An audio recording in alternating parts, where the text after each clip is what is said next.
Good afternoon, I'm DRBMiller and this is PUBG Battle Royale Festival.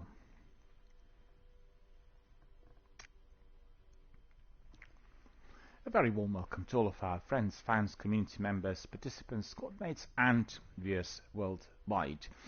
Thank you for joining us today with our PUBG stream and our Battle Royale Festival. Thank you for supporting both the festival as well as my channel and our online gaming community here on Twitch. Always appreciated all of your messages, tweets, all of your good wishes, likes, subscriptions, follows. Always great to be received and loved by myself personally and my community. Thank you very much to several people from Middle East, in fact, who were writing. A couple of you from Tunisia, one from Morocco and two from Egypt, asking us about PUBG. Said, well, what's happened to PUBG? Why is it that you're not having it as part of your Battle Royale Festival? And really, quite frankly, well, I wanted to have PUBG literally every single day on my stream for the duration of the festival, but I've gone to the Division because I wanted to claim all of that Resident Evil loot, and I did get some of it, but not the pinnacle items. Discovered yesterday that in order to get the pinnacle items I would need to complete the full game as well as the expansion level 40 plus, and obviously will not be able to do that in just a few days. But we've gone back to the Division as it has a very deadly area called what is it called? It's called Red Zone, Dead Zone of course, and we have Dark Zone, I beg your pardon, it's just my brain not working. The Dark Zone is the section of the game where you are doing PvP and you're getting eliminated. So it's very much like Battle Royale. It's very brutal and it's very hectic, very energetic, very adrenaline based, because you're facing two types of enemies: artificial intelligence AI enemies, as well as the PvP gamers. And we've done some of it yesterday. It was very enjoyable, but with not really much success, as I didn't have my usual Division squad fully on board. But PUBG will be featuring from today on every single day with a few matches, and we'll have it together with the other prime games like Apex and Warzone, which really are providing us with a flagship. On some days we'll introduce some of the less well-known titles, which I mentioned during my last week's broadcast, and that's just the way it is going to be. And maybe we'll extend the Battle Royale Festival for a couple more weeks.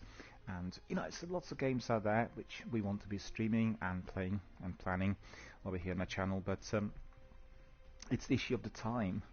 I read this article the other day that was published on Eurogamer.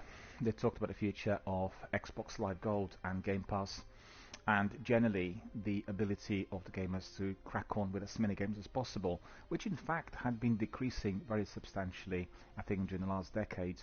The reason for that is quite perplexing. On one hand, we are having easy access to more than 1,200 games instantly through the streaming services, notably PS Now and Xbox Game Pass. And, excuse me,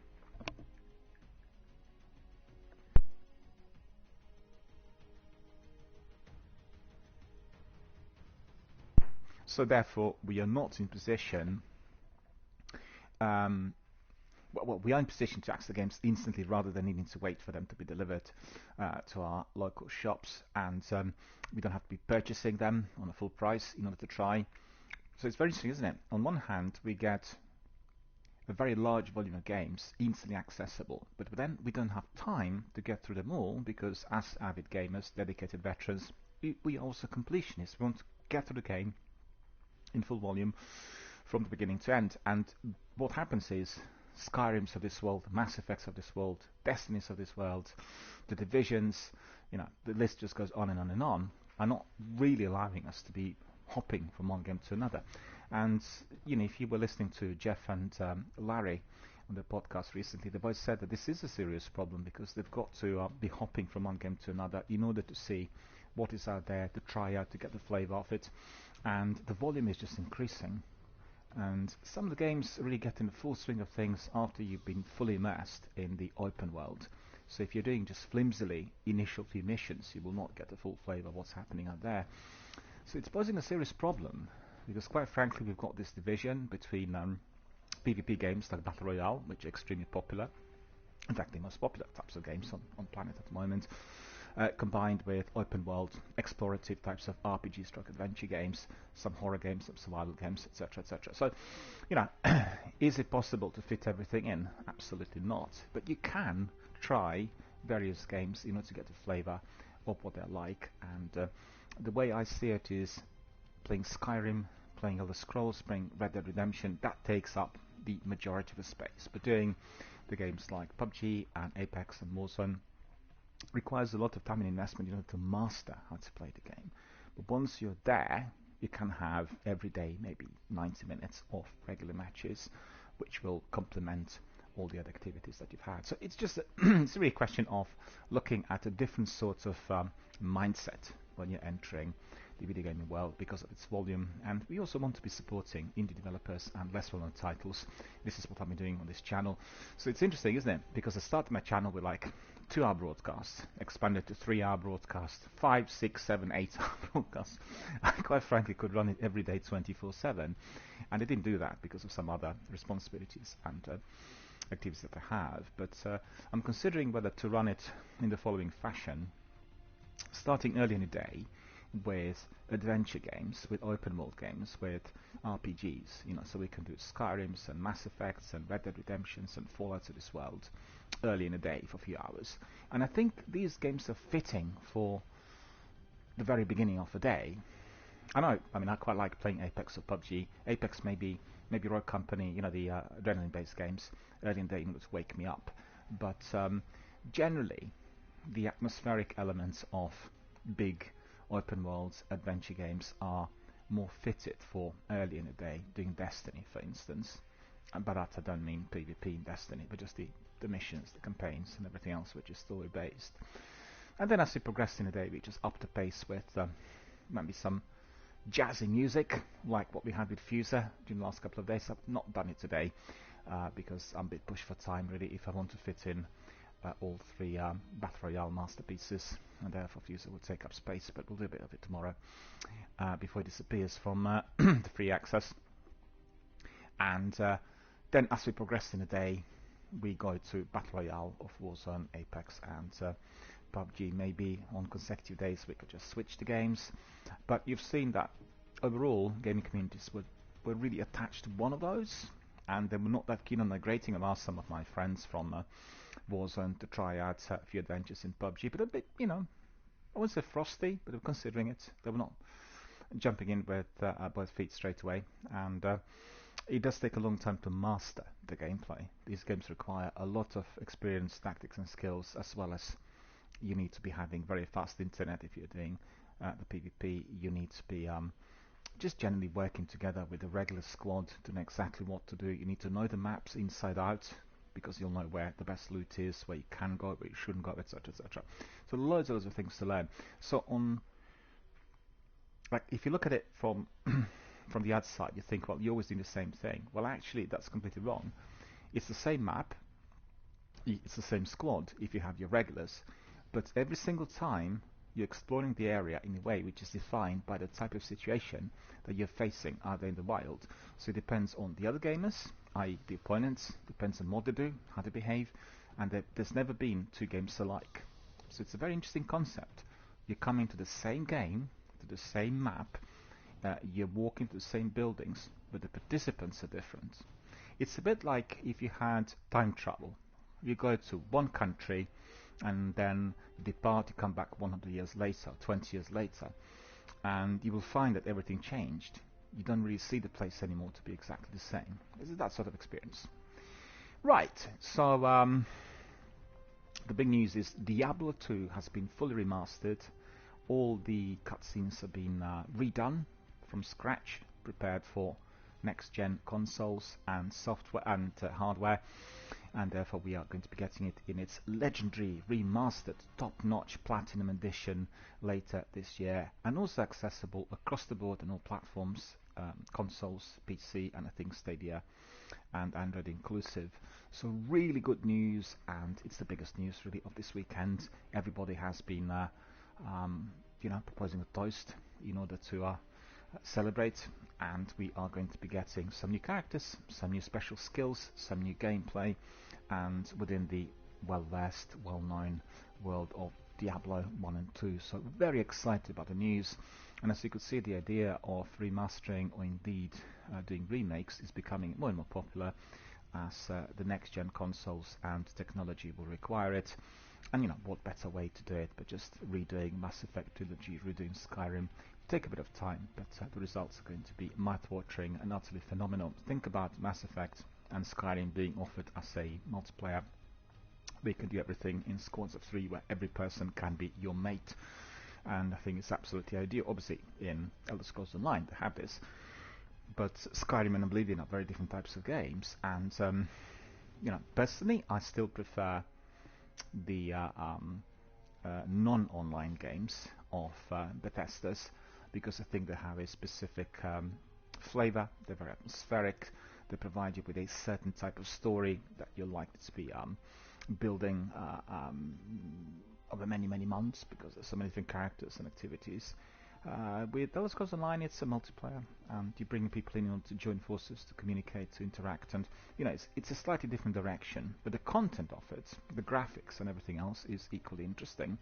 So what I find phenomenal about Mass Effect or indeed Skyrim or Oblivion is that when you're playing on different characters and when you are choosing yourself a different sort of path, you are getting a different outcome, because people react differently depending on your actions, your decision making, your questioning, and also depending on what type of character you are engaging with.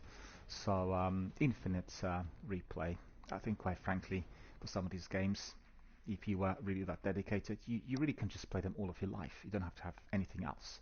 But that's not really the way we want it to be. We want a degree of variety. We want everyone to be popping in and watching other things and branching out somewhat. But I know that for myself. My games are divided into different sections. The games I play extensively over many years, continuously, and then the ones I'll just have a look at and I'll be gone, because I've gone through them, liked them, but there was nothing in particular I want to revisit, or indeed I was not particularly excited, and therefore just left them for somebody else to explore. Right, so PUBG it is. Let's see what we've got in there.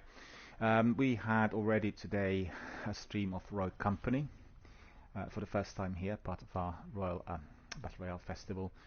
The game is very good. It's very pacey, very exciting, very entertaining. The characters are lovable, similar fashion to what we have in Apex, for instance, but didn't perform well on Xbox on the tech side of things. And I've got to say, PUBG and Royal Company, together with Anthem, did display an unbelievable lag when streamed. And I need to recall Microsoft to find out what's causing it, whether it is based on my hardware, i.e. my Xbox console, or it's to do with internet connection or anything else, because it's perturbing. You migrate from Xbox to PlayStation, you play exactly the same game like this one, PUBG or Royal Company, there's no lag whatsoever. So it's a very big difference. Not sure what's causing it, but evidently I've seen some complaints on various forums like Reddit, where streamers did express concerns about that outdated Twitch app on Xbox, and to be frank, it's never performed too well compared to PlayStation for my streams. There's always been an issue, and we know full well that Xbox did want to have their own proprietary streaming platform, which backfired. It did not really provide good results. Mixer was basically discontinued due to many problems, and I've given it a good shot for 6 weeks last year. Still have all the streams. Had to download them to my computer because they didn't have the automated YouTube uploads, and they will have to be uploaded at a later date, I think, because each one of them, well, I'll just wait until I have the fastest fiber, then I just upload everything, put the dates on them, and we'll know that these are the streams from that period. And I think we've had, I'm trying to think what they streamed, Halo, I think. The idea was having Mixer, Xbox and Halo all banged up together, as we were indeed doing our streams on Xbox to provide a full Monty, full package of everything that is exclusive to Xbox. And sadly, the platform didn't work at all. I had several streams which were not recorded. I couldn't retrieve them, and I was just waiting for the day where they will pull the plug on it, and that's exactly what happened. So don't think they improved Twitch, and Xbox is still considering what streaming platform to make the proprietary to them, since they discontinued with Mixer, which I think would have been, what, 10 months ago roughly, I think, so it was last summer, they binned it. And therefore I think overall it's probably the best if I do my streams on PlayStation, but you know, there are games that cannot stream on PlayStation because they are just simply Xbox exclusives, and there are also some titles that I do not own on PlayStation but on Xbox, so we'll have to really plan a bit more and make sure that we get everything right. Our friend Carter is getting his fiber sorted. I think the first day is likely to be during the first week of March, and I'm gutted to hear that I still can't have it in my area. Immediately after Carter told me that he was able to get his fiber, I called my operators and went to BT and complained. They're just completely oblivious. They didn't care, basically. They absolutely do not care. They have no idea. And particularly the BT, they've outsourced their departments. They don't have any more proprietary staff employed by the company. They're absolutely nothing. They're utterly devoid of any form of knowledge. And I remember using the BT in the past for technical support, and they had like services second to none. But what you get today is just absolutely detestable. And I've been given some information that's actually quite conflicting in terms of the operational policy of the company, forwarded complaints, and decided not to waste a second of my valuable time on some of these individuals. Eventually they will have serious financial problems, because the only reason that they are still maintaining the prevalence and their dominance in the markets is to do with the fact that they own the network. They're the owners of the infrastructure, but the services they provide are extremely poor. And if you look at the adverts which they use, they're promoting the fastest speeds, the best technology. Every one of these which comes to the Twitter promotion will have several thousand comments left which are expressing distaste and telling the company that what they received was very far from whatever is described on the ads. And my personal experience has been very, very poor. So not that I'm trying to defame or cause any problems for the company, but I just think that providing us with fiber optic cabinets in our town, clearly labelled, and then not providing infrastructure for the cabinets to be connected to our residential properties is mind-boggling. I mean, it's a bit like building a car without wheels. How are you going to be driving that car if it doesn't have wheels? It's crazy. But the car's been built. We have that many cars made.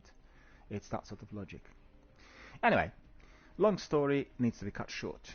And what we are doing is doing another match of PUBG. So you're familiar with all the stats and everything else in here.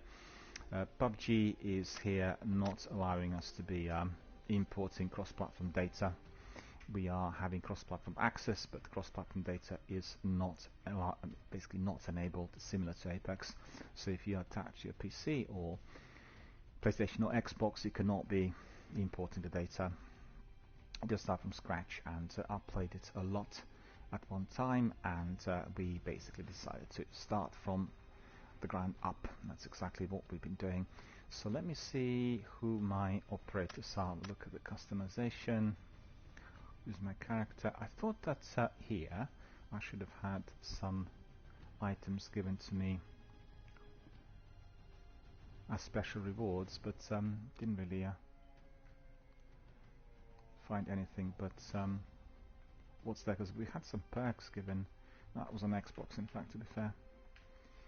Need to double check whether there are some other things to be claimed through PlayStation. There's certainly a possibility, but we'll do that at some other time. I can see I'm wearing some medals in there on my jacket. That's pretty good.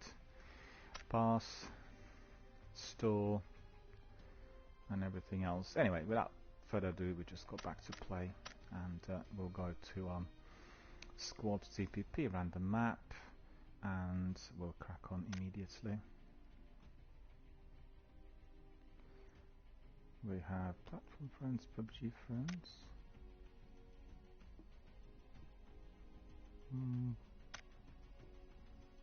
Okay.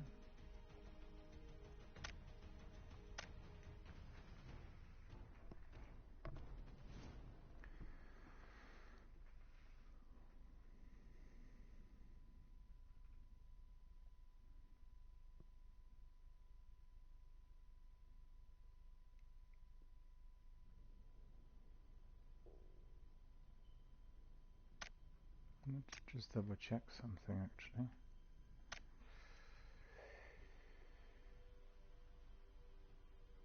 Yeah, that's alright. All good. Matchmaking here is a bit rusty, as we've seen already for a little while, for a number of months. It's not been the way it should be. I think everyone's a bit concerned about the way PUBG is performing the tech side of things, bots and hackers everywhere.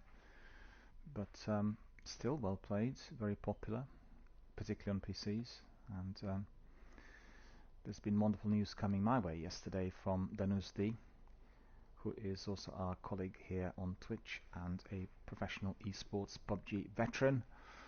She was able to raise the revenue through her streams to a degree where she is in position to both build and buy her own house, and that's really incredible.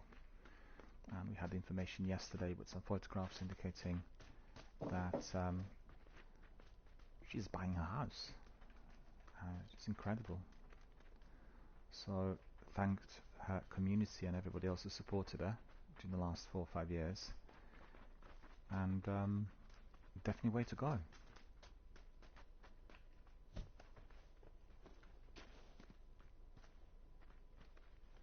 It's just looking really dark for some reason. I don't know why.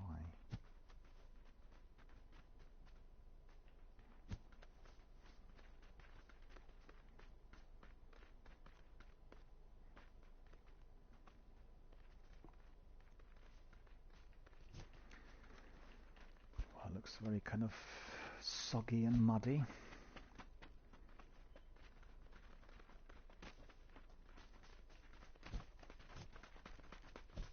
Just played Rogue Company, so you have to bear with me because I'll have to adjust somewhat for a bit.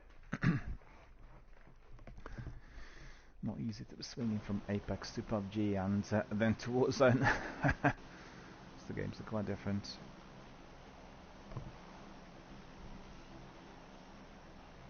Right, so where are we dropping? Let's see. How about here? Anyone?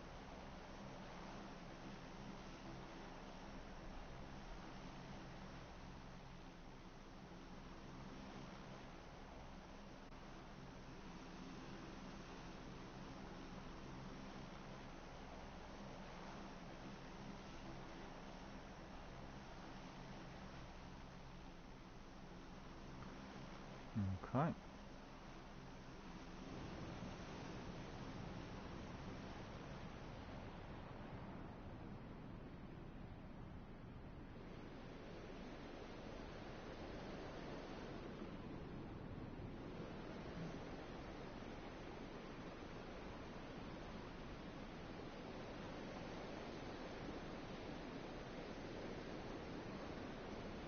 Loads of people dropping there. Well, that's not really fun, is it? You can see 3 guys.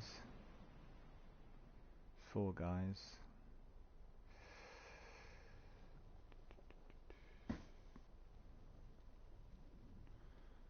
Yeah, one of them is just dropping in the building.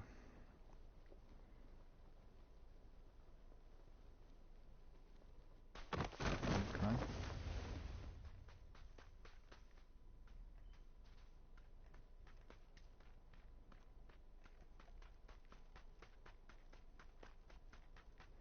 Yeah. Our friend number 3 dropped at a good location. Didn't see anybody drop there.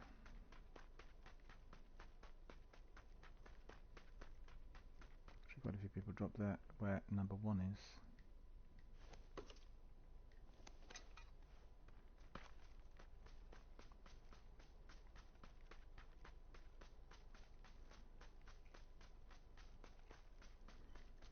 Why is it so dark? What is going on?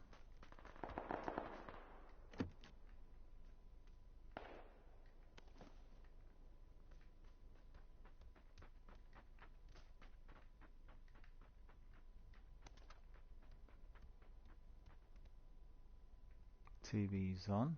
Okay. Oh, M16. That's very good. Oh, that's what we want. my list of the best weapons, because otherwise I'll be picking up the wrong sort of thing. So walk around that. Okay.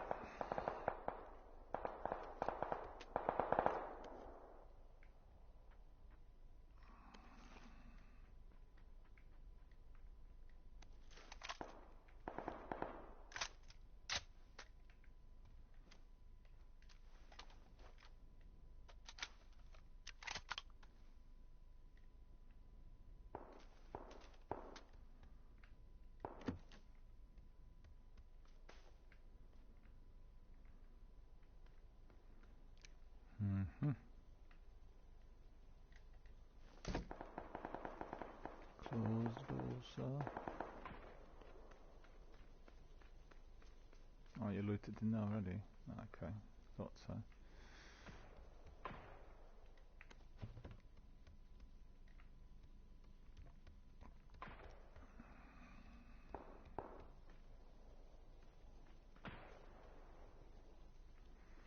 Well, I get it. It's raining, therefore it is so dark, right?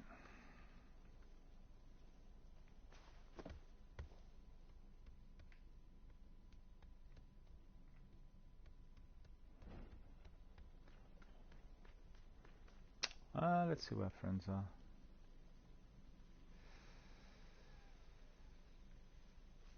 Well, 2 of our friends got killed. That's no fun.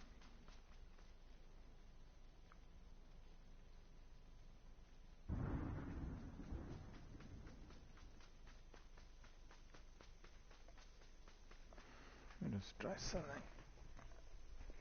It's gone so dark in here. Good God.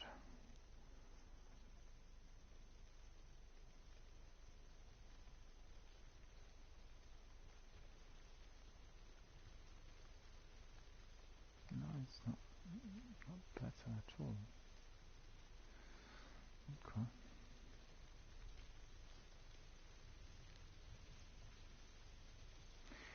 Well, it's not responding, so I just can't believe how dark it is. I can't see a thing.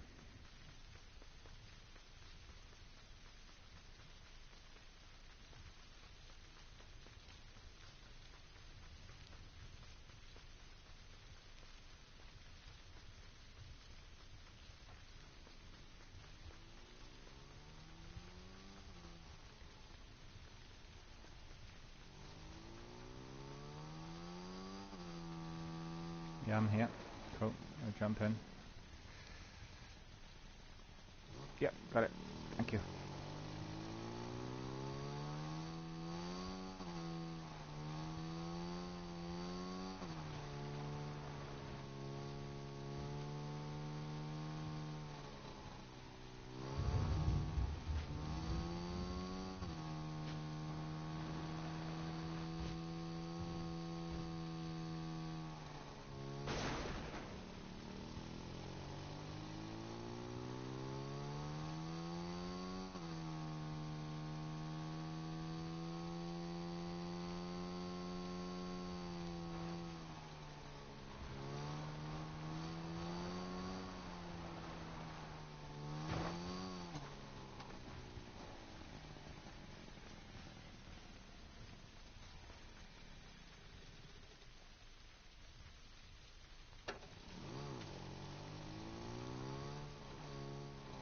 Second.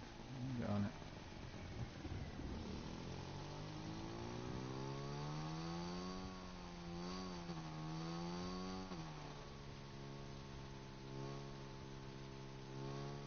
Yeah, definitely drive into the zone. I want to get further away from the circle.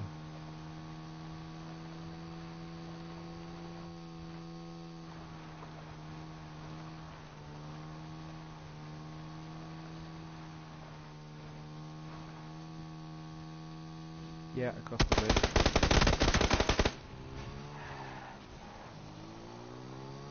Yeah, quick, just across the bridge. They're camping. Any bridges you have people who are camping and waiting for anyone to come in. Now we can get out.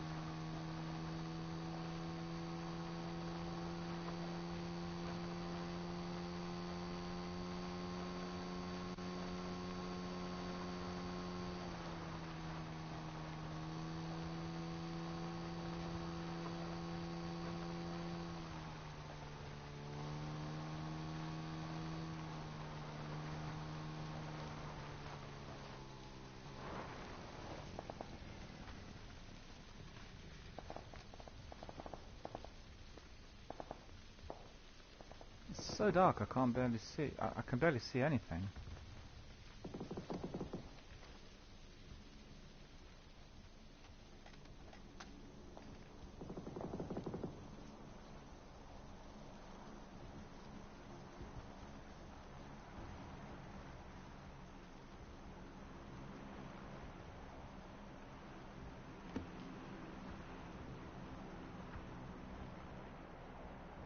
So dark, it's just crazy.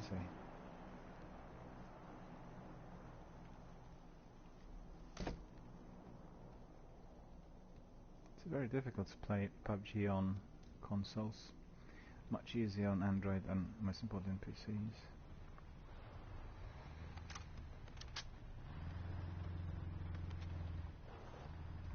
Vehicle outside. Is that you? There's a vehicle outside. Are you driving?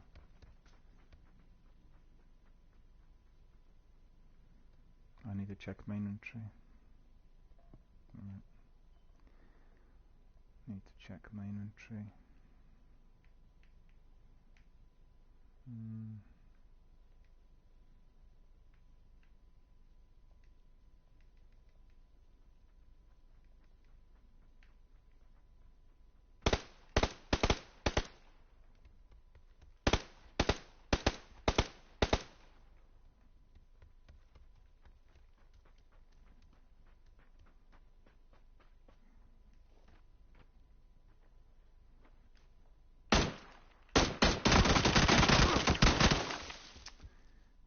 Because of this darkness, I didn't see him. Boo.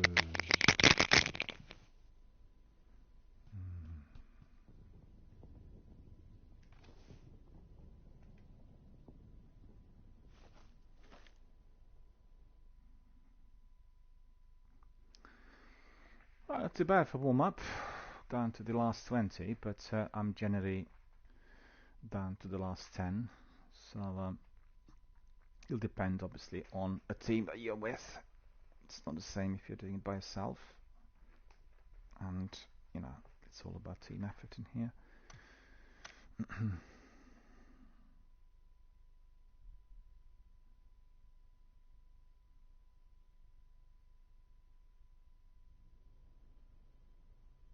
Master report ready. 10 minutes survival.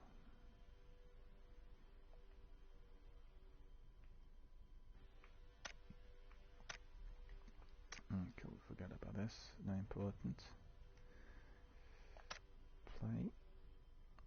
PUBG does have really good stats. Just remember that if you're doing it. We need to survive a lot longer than that.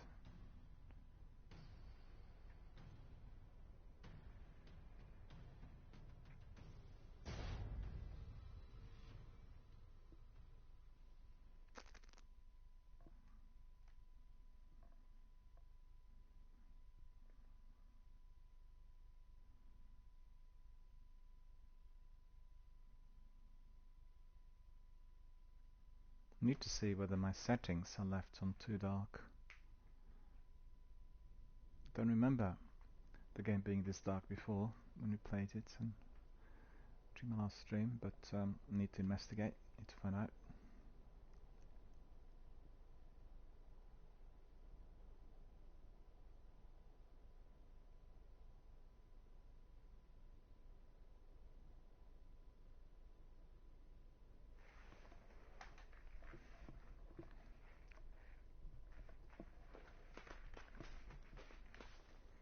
Now this is better. It's just probably to do with that day-night change more than anything else.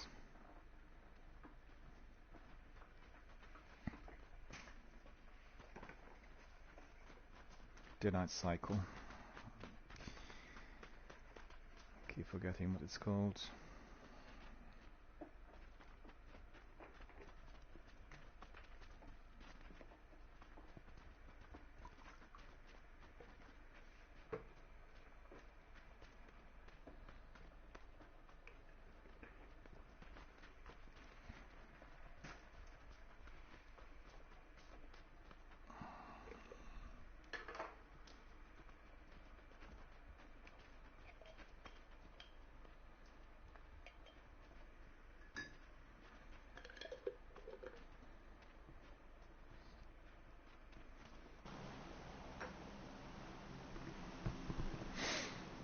Okay, so let's see, where are we going? Flight path. Maybe. Right. We drop that.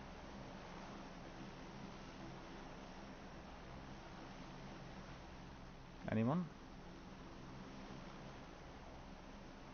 Do you want to drop? Number 3.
Slightly off mark for me. No. There.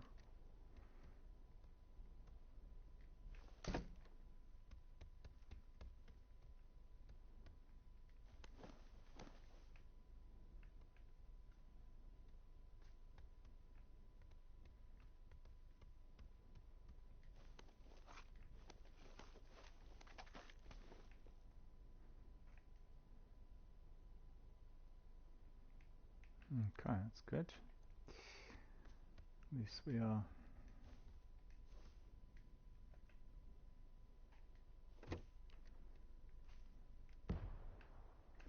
into business. Okay.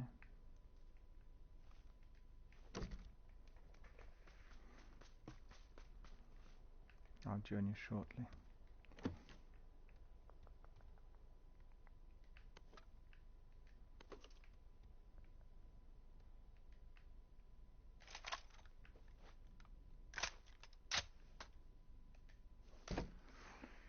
PUBG is a very manual type of game. You need to enable lots of things manually. So if anyone has been doing Apex and Warzone, that could be easily forgotten.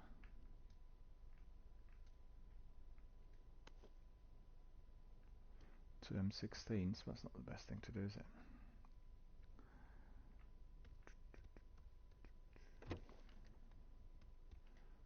Bandages. Tape recorders. We don't want tape recorders in here. Well, I have to say that even on PlayStation, the markers are really so bad compared to what you have on PC. Much faster. I can't believe that the other guys got killed already. All alone. All by myself yet again.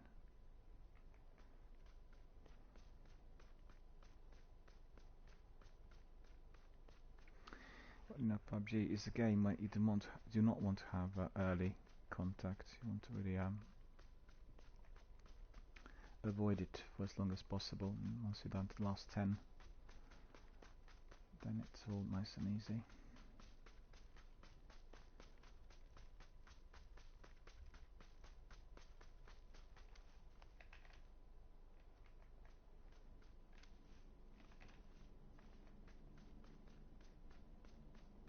Another plane's coming in.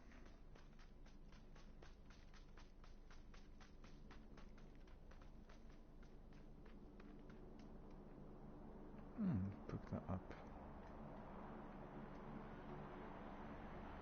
Come on. Switch to Tommy.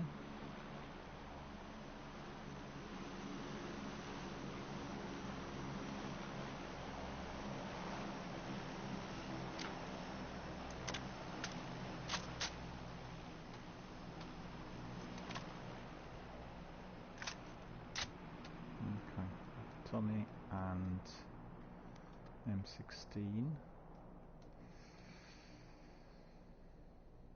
No. Police vest. Level 3. Yeah, please, yeah.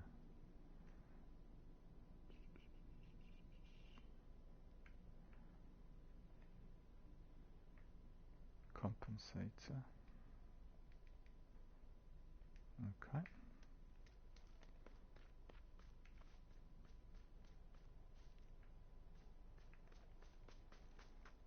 No, I don't really like that weather. It's making it really dark and really dodgy. So...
Oh, somebody in there.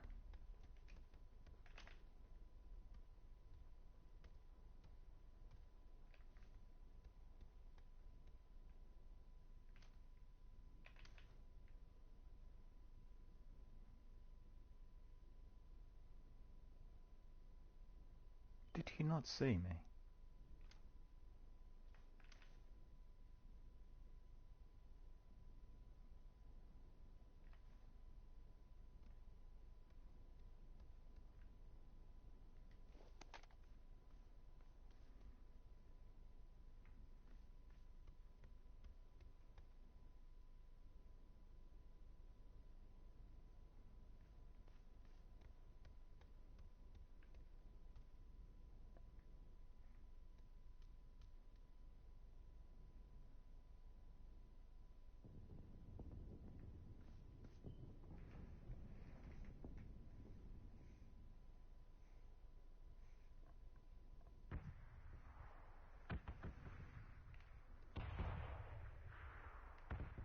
Well, sounds pretty hot in there to me.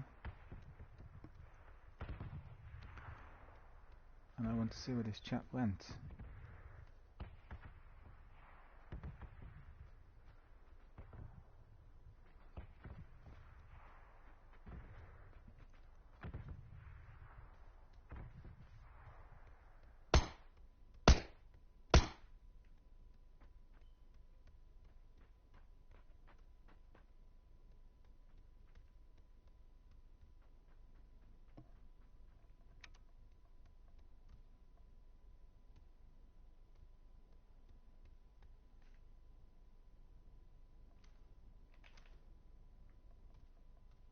I thought he was there. But actually he wasn't. He's waiting outside for me to come out, I think.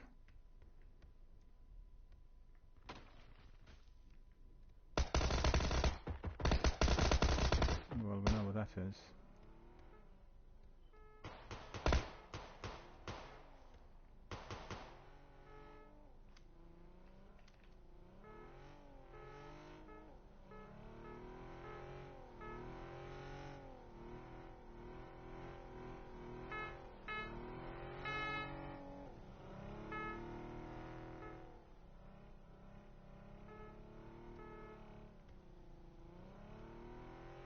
Why is he driving around here?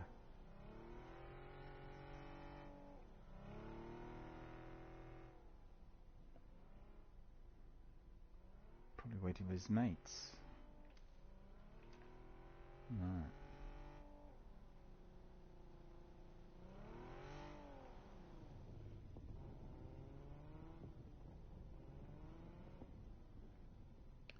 zone's coming.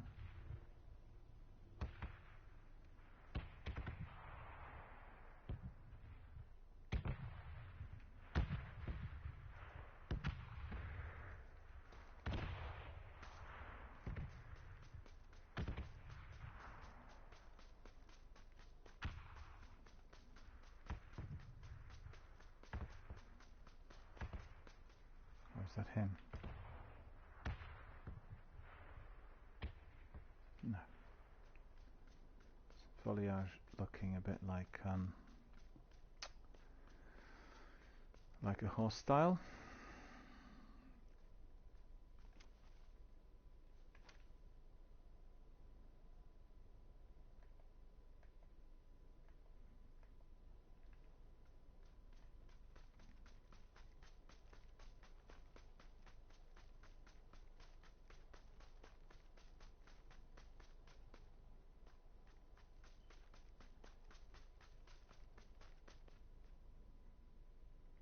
Better go in now. Just remember, this is a game where you really want to be doing the circle strategy. You always want to be outside and then walking together with a circle. It's always the best for your survival. You can sit, go prone and wait, camp, and you'll get lots of people who are migrating to PUBG. Migrating to Warzone from PUBG. They'll do this all the time.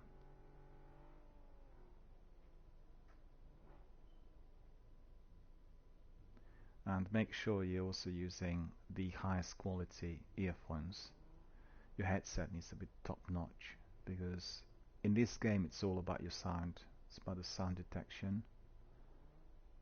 So reduce music to minimum or eliminate it completely and just listen to the sounds. As you can see, the sound is quite good. It's much superior to what we have in Warzone, because in here I know exactly that he's about 150, 200 away from me in that vehicle. Whilst in Warzone the sound's not as clearly defined. You hear like a firefight breaking out that looks like next door, and it's actually about 200 away.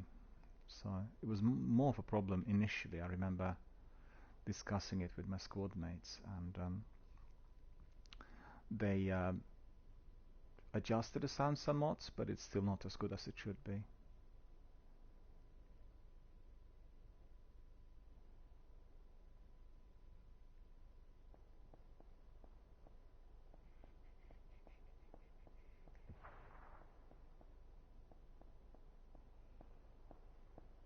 Where we want to go is there, the very middle.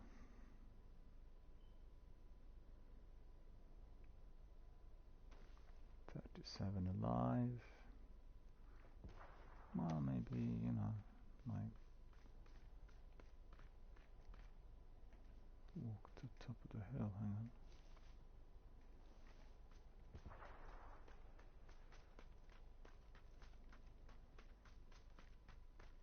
Ah, there we are.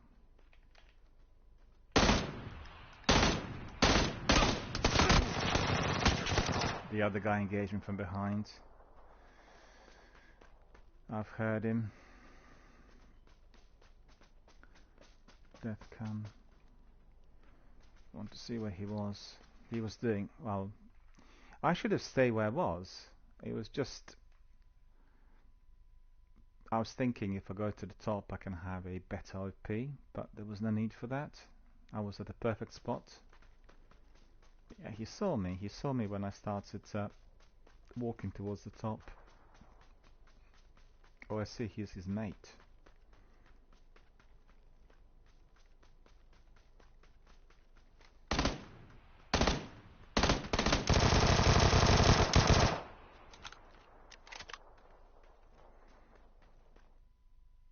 Level 500.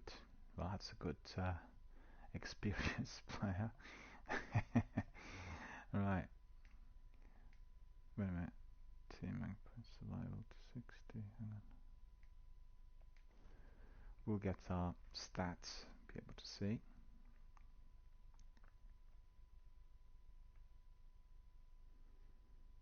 I won't be able to squeeze in Apex today by the looks of it. That's annoying. Because I want to have PUBG, Royale. Oh, we can't be striving towards the impossible. Let's face the facts.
The last match actually taught me a lesson. I've not played PUBG that much of late, and therefore I'm a bit kind of rusty.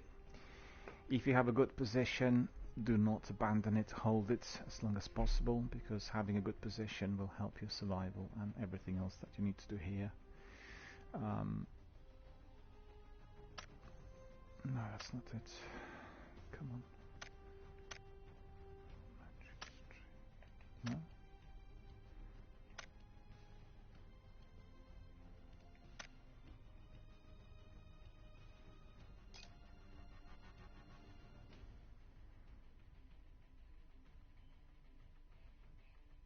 See, our friends were level 500. They were really very experienced players, and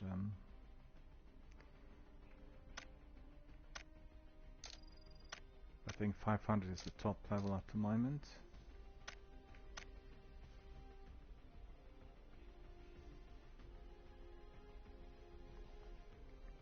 Well, you know, it's all about playing it more frequently. We really want to be having the standards around 5th and 10th place. That's what we're angling towards, being within the last 10. And as you could see, the recent matches didn't really provide us with that. But quite frankly, if you do solos in here, it's much easier, because it's a solo effort game. You know exactly what your tips and the tips and tricks are going to be. With these randomly selected teams, it's a lot more difficult. People don't use their headsets, and there's no comms, and you know, comms are really absolutely the most important thing in any sort of tactical military simulation game.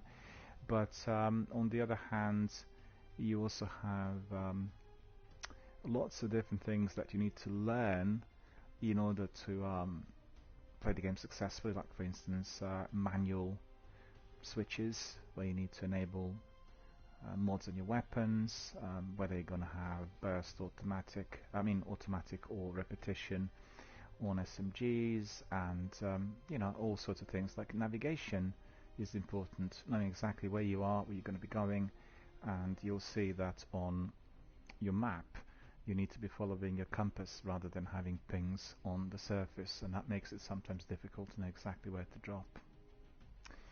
Well, we'll crack on with another. I listened to Jeff and Larry a little while back, and they talked about playing PUBG and finding it really difficult and very anxiety provoking and very tense. Don't find it like that at all. I find it incredibly relaxing, but you've got to be up to scratch with your stealth gameplay, otherwise you're worried that someone's going to jump you wherever you are. So you know, it's no concern for me. But I will have a look at the settings, because I need to enable I think some of the environmental sounds to be a bit louder. So I'll have a look and tell you exactly what the score is.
Ghost is saying check my... Okay, okay, I'm happy with that. I think I'll go for that.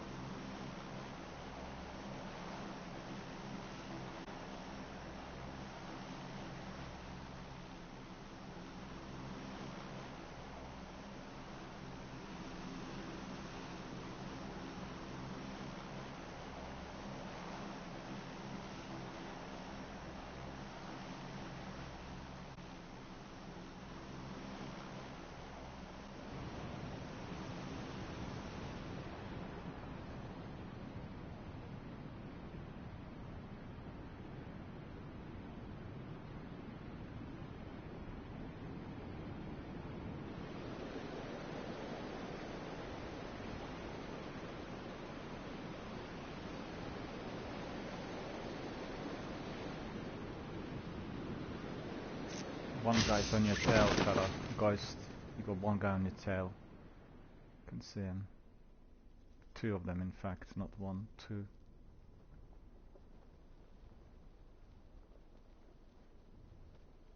They're all going for the same settlement. They've gone towards the back.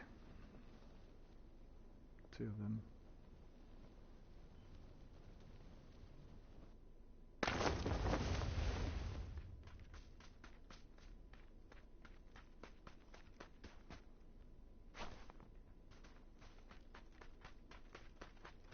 We need to get weapons because they'll engage us immediately.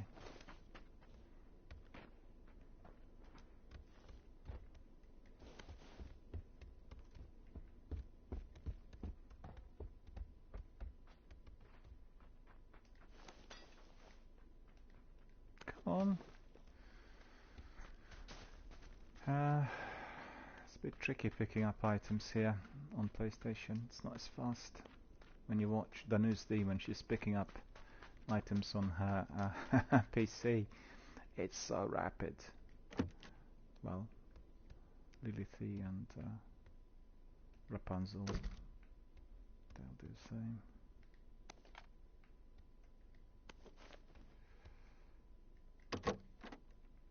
Open sesame. Come on, I want to have a weapon.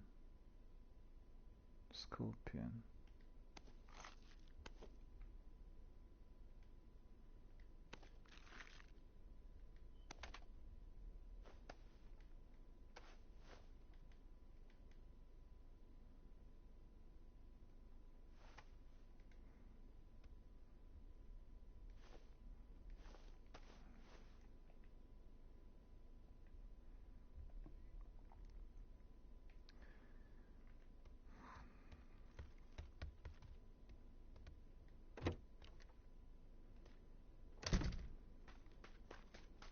We're all alive. Well, that's pretty good. In the last two matches, everyone got killed immediately but myself. Which is not the very best. Oh, look at this. That's cool. Take a screenshot of this, I think. Graffitis.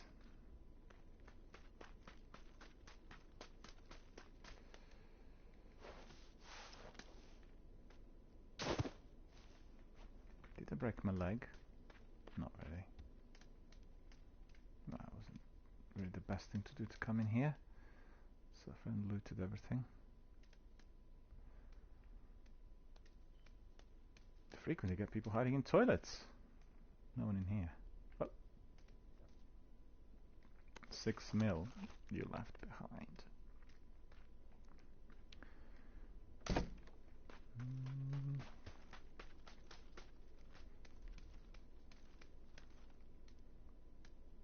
Okay, it's looking better. Come on! Shh. The door doesn't want to shut. Compensator.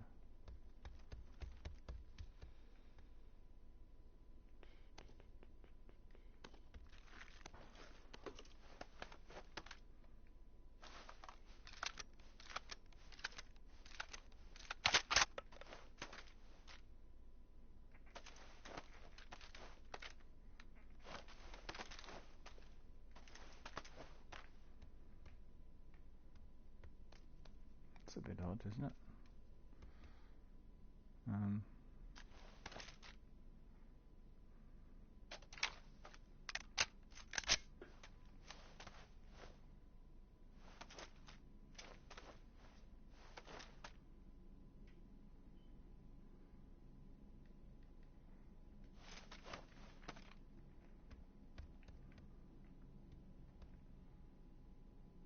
No, I'm in a good spot. Don't have to worry about it too much.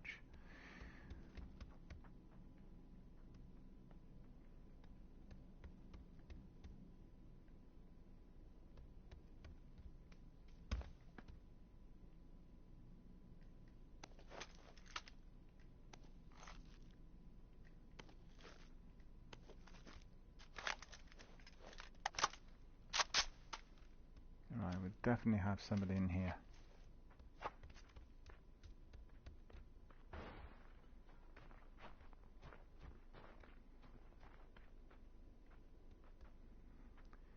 Fellas, we got somebody outside.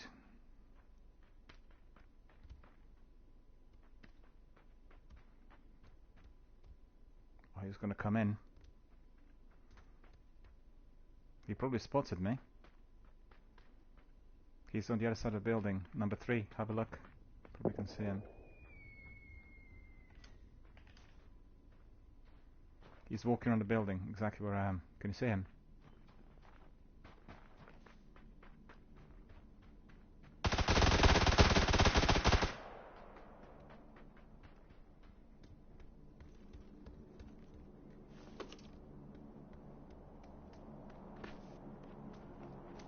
Ah, I see him.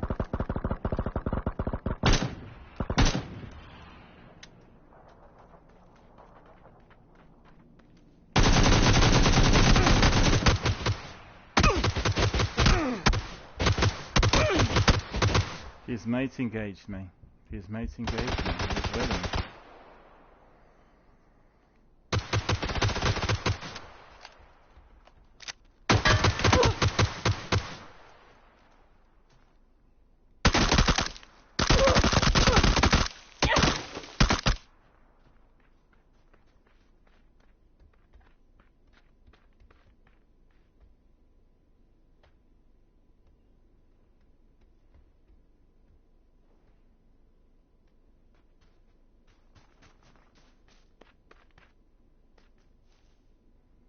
Looting.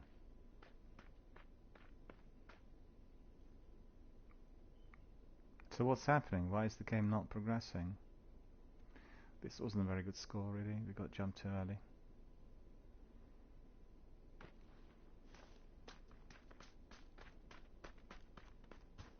Right, come on. What's going on?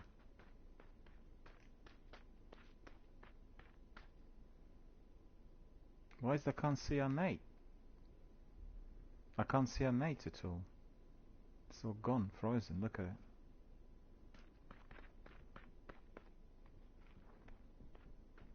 Well, that's not performing too well either, is it?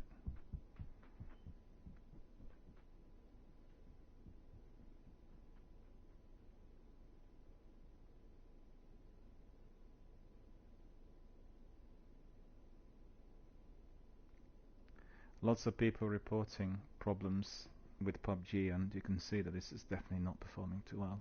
Being locked into this, and I can't really go anywhere. It's not allowing me to go anywhere. I have to wait until the game is giving me the access to something else. But I can't really see our mate, because it looks like one of our mates is alive, but can't watch his cam.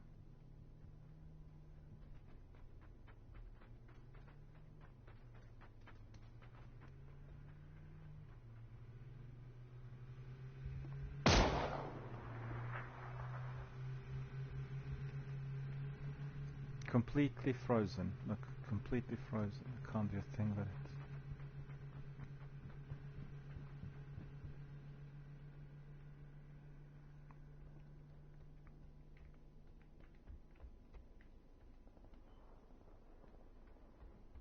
Well, our friend must be still alive, I'll swear, but I can't really do anything about it.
So absolutely do not know what to do.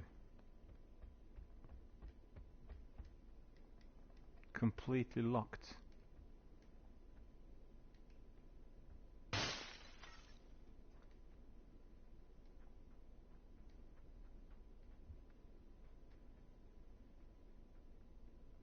Our mate is alive, but I can't see anything. I can just see the spot where one of our teammates died, and the camera's locked. It's just completely ridiculous.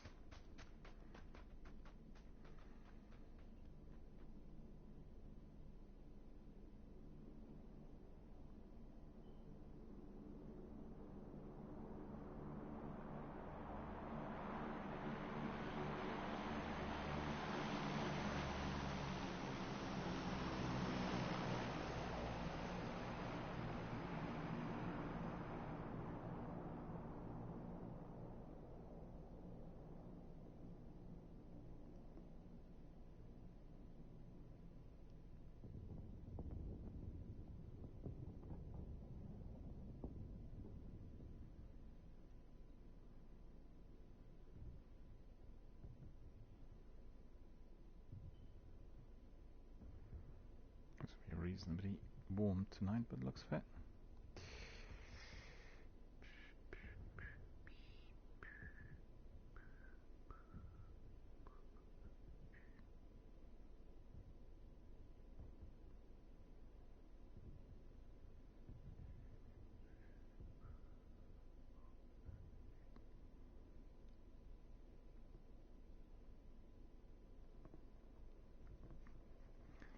Well, can anybody tell me what do I need to do to move the game on?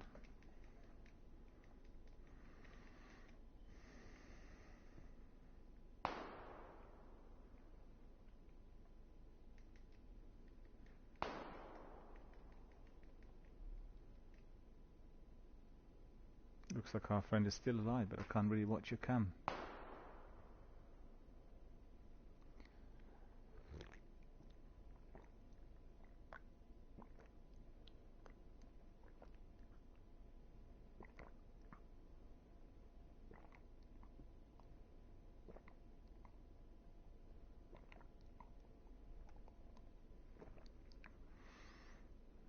You can see the number 2 is still alive, but I'm just watching that spot.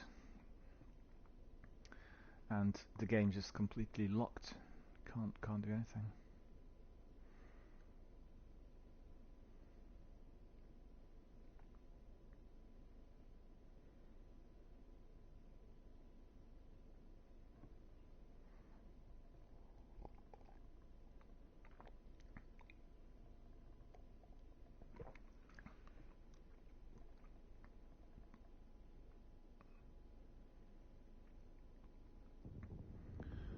Our friends missed the enemy in there, and his mate was indeed flanking us, so we all got killed, all 3 of us.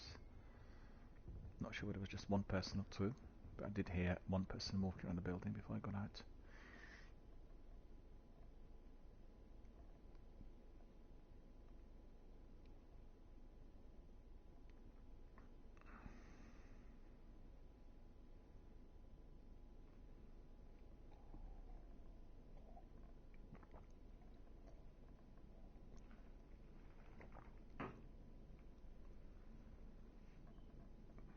Well, this is really infuriating. I honestly don't know what to do.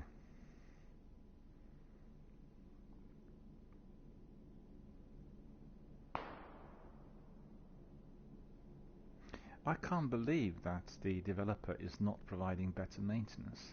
I would never get any of these issues at the time when the game was released. You just wonder whether they just think that the game's done and dusted. They made all the money and they just don't bother anymore to do anything. But so many cheats and bots and lockups and freezes in here. It's ridiculous.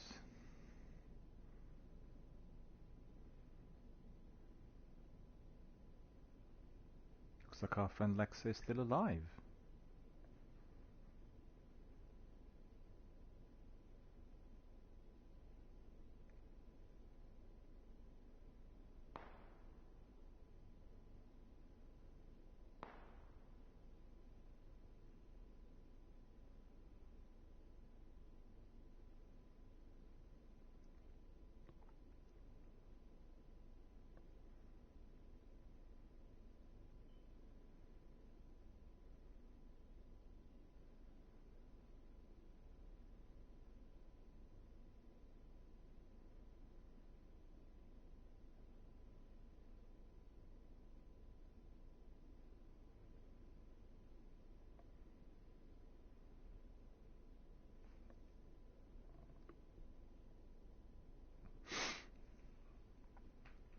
So what are they supposed to do? Provide a running commentary on how badly the game's performing?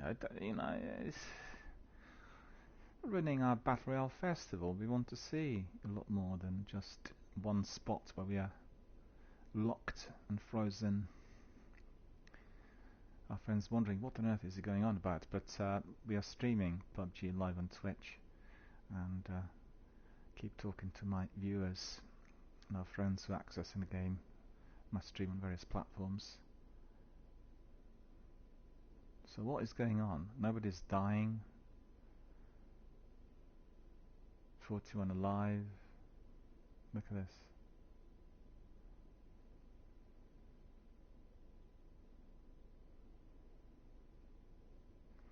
Well, it looks like our friend is alive and well. Alive and kicking, I should say. That's great. Wish I could see what you're doing, but thanks to PUBG developer, we can't see a thing. The only thing I can see is the place where we'd all died, and we're just frozen. That's all there is. Nothing else. Wish I could provide you with some reconnaissance, target indication, and surveillance, but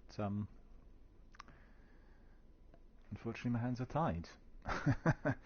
Somebody needs to make a video of this and say this is the way PUBG is today. To be frank, the game's never performed too well on consoles. It's a game made for PCs, and the vast majority, 95% of people playing the game are on PCs.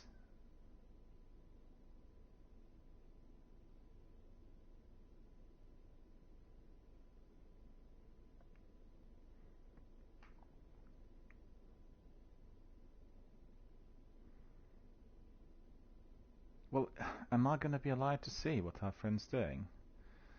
Is the game going to do something about it?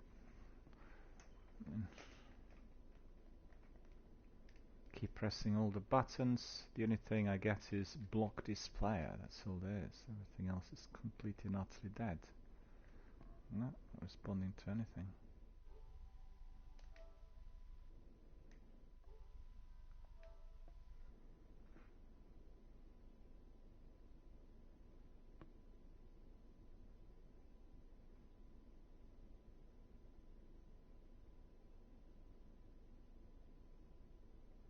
Well, as you could see, our friend managed to eliminate someone, so that's very cool.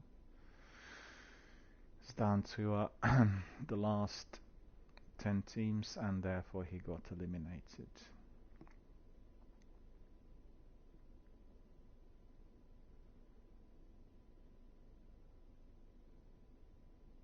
Looks like everyone was on PlayStation.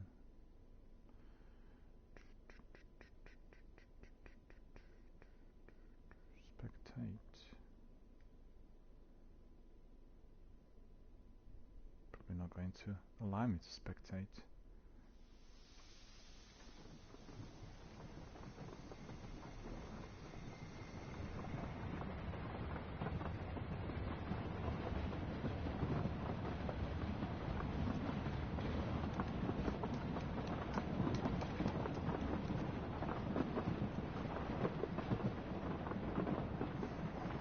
Well, let's have another match, and then we'll migrate to Verdansk.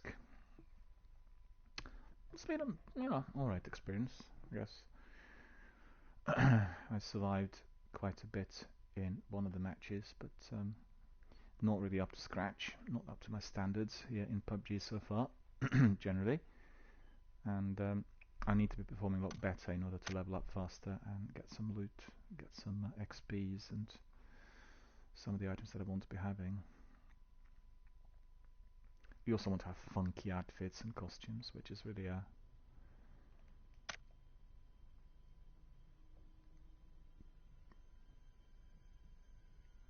1952 survival, yeah. As you can see, he's also using M416, which is one of the best weapons in the game. You definitely want to have it performing the best.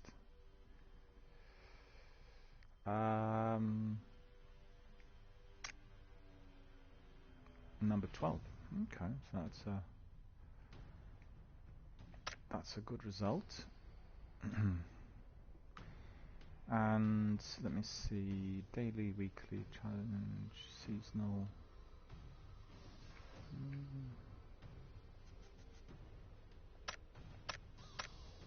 Pause.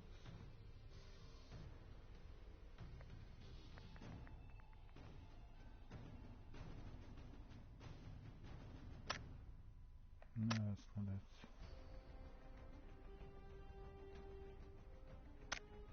Missions, dailies, weeklies, seasonal, challenges, coupon shop.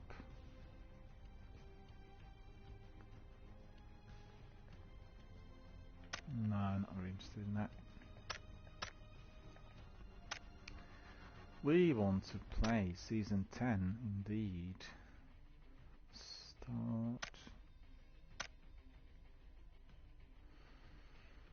Matchmaking.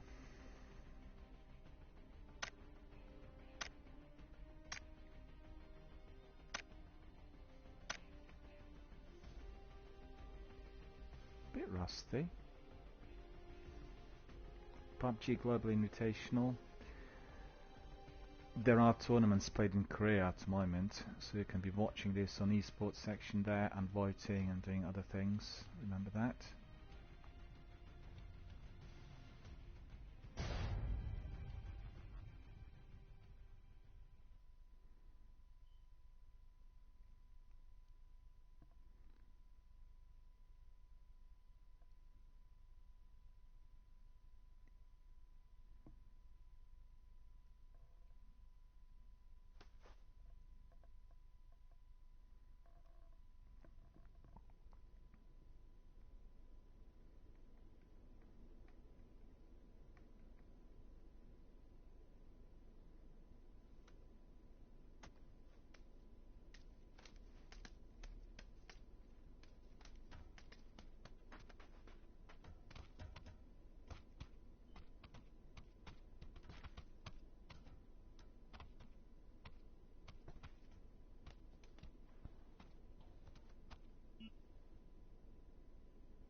You see, this lobby is a very, very different one compared to Warzone's, and I much prefer this one.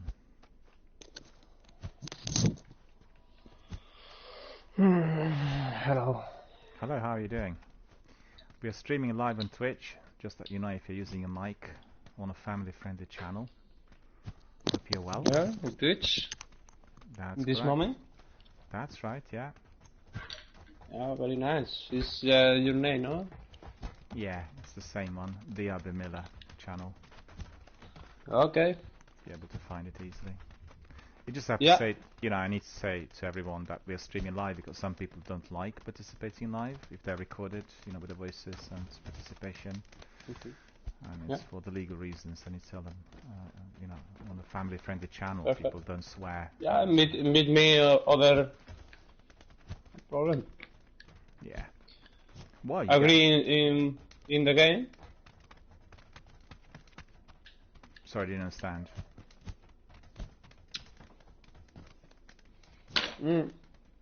Yeah, we'll have to. In the game. We'll have to Yeah, wait. in the menu. Oh yeah. So which one are you? You are. Yeah, before play with Cobra. me. You're my Cobra, friend. right? Cobra. Yeah, the king Cobra. Cool, got it. The King Cobra, yeah. Yeah, Well, man. I've played PUBG a lot over the years, but not recently because I stream other games, and at the moment I'm running a Battle Royale festival, so I have quite a selection of Battle Royale, Warzone, Apex, PUBG, Rogue Company. We did a bit of The Division, Dark Zone, and you know, various things. And a bit rusty because for anybody who plays PUBG and Warzone, it's two very different games. PUBG is all about stealth, being quiet, and doing cat and mouse, walking slowly and walking towards a circle, It's doing very, the zone, yeah, it's very strategic. different. Yeah, Warzone can be sometimes spacey, and also most importantly, in Warzone you get your second chance. but you play another account, no? Account. Oh, this is your first account. Oh no, I have DRBMiller on Xbox, PlayStation, PC. It's always the same. Okay. You know. Yeah. But with Warzone, you always get a second chance. You get a lot of money, and then you buy people back. In here, you get killed. Well, tough. You're dead, and But have you played it for a long while, PUBG? Huh? Have you played it for several years already, PUBG? Yeah. Yeah. And are you on 2014, man. Yeah, are you on PlayStation or on PC? PC and PS. Yeah, the reason I'm asking is that I find generally that the game works much better on PC. Yeah, for me the skin is very young, no? For me, no, the skin. Yeah, sorry for my English is. Oh no, that's alright. No, it's PC. Vocabulary is very bad, but I understand you. No, that's fine. That's fine. PC works better. On PlayStation, Xbox. Yeah. It's glitchy. It causes lots of problems. And I just had a match where I was frozen. The whole thing froze. And right, let's see. Where do you think we should drop? You choose to drop plane. For me, go to the DRBMiller. Okay, ping it. Or Goroka, creatures. I don't know. Yeah, just put ping on it, marker. Oh, Cosmodrome is better. Yeah, yeah. Cosmodrome. I don't see where the ping is. Where is the ping? Oh yeah, you got it. Yeah, I got it. Blue, Cool, yeah. Cool, Blue. got it. Yeah, cool. So it will drop that. Maybe other players, 1 and 2, is play together. Could be. With the two.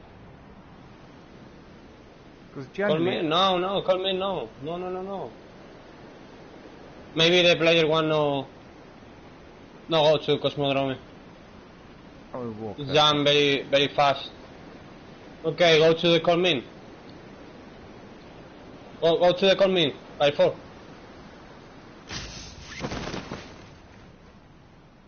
It's better together, the 4 players. Yeah, it's gonna be quieter in here. The other Yeah, person one busy squad, eh? One squad.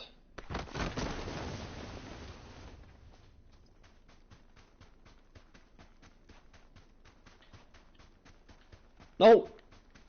What the fuck? No swearing, please. It's a Oh, no. family-friendly channel, Okay.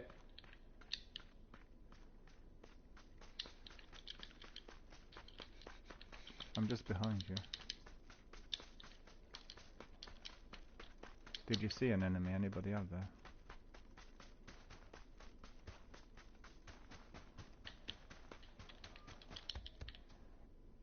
Okay, we're all together. No. Yes, there are quite a few people out there.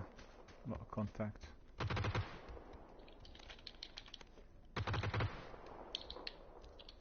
Ammunition, but no weapons.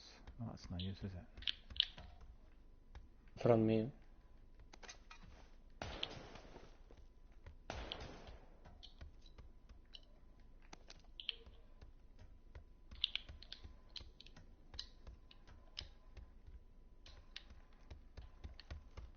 Yeah, I just got that meat cleaver, that machete.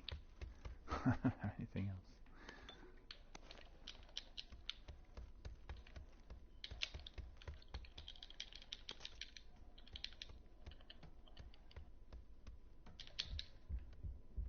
Med pack?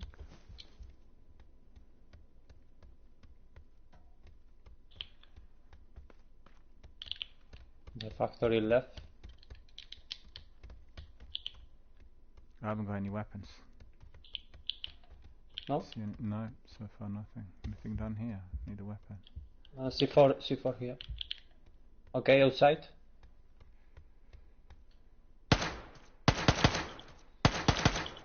I don't even have a pistol. What the fuck? I don't have a pistol. No! Other position. Come on, please. Come on. This for you. Come on, please. Yeah, I'm reviving. It doesn't want to revive you. It's a glitch. Ah, but no, the enemy. No, weapon here, weapon. I can't. I just keep reviving you, and it doesn't want to allow me to revive you. Ah, well, the enemy here. Glitch. Enemy here. No, it's a glitch. Doesn't allow me to revive you. There's nothing I could do. Yeah, fucking glitch.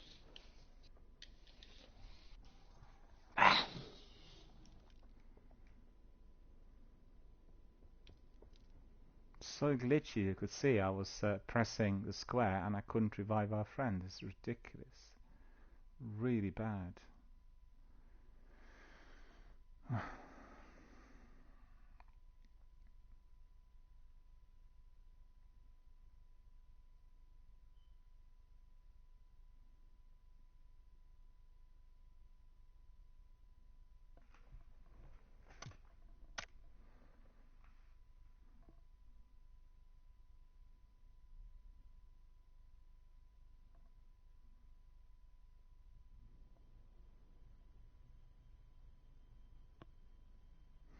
This didn't work out too well, unfortunately.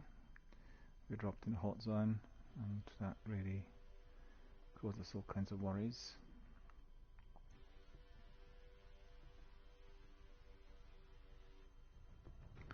Just want to check out something on the net regarding this.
Right, friends. I think what we'll do is we'll have one last match of the day, and then we'll go to Warzone. So let me see whether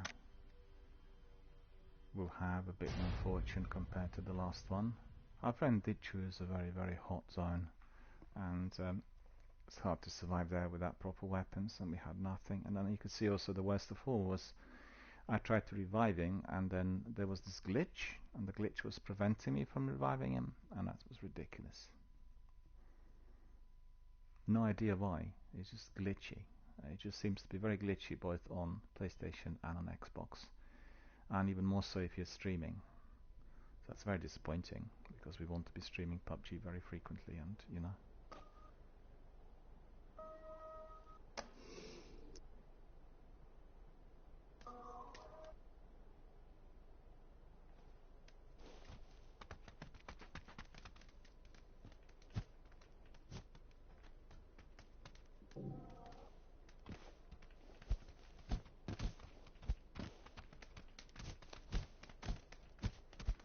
Let's do a bit of fisticuff, shall we? What? What do you say? Stop.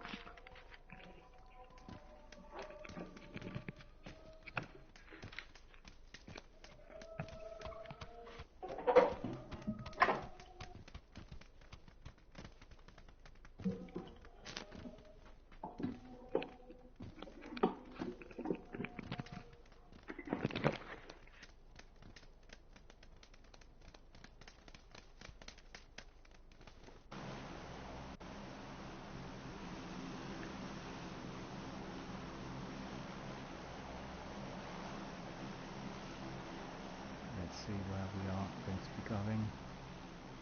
Alright, it's not too bad, I agree with that.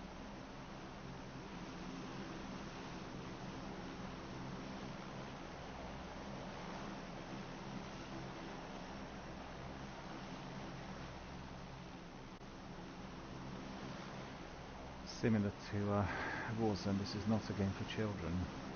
As we are streaming live on air, all children have got to be muted immediately and prevented from participating.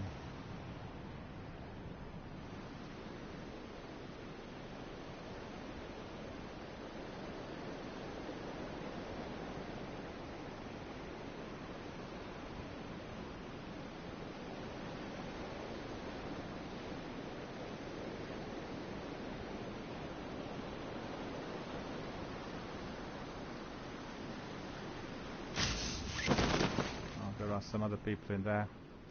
2 people dropping into that compound.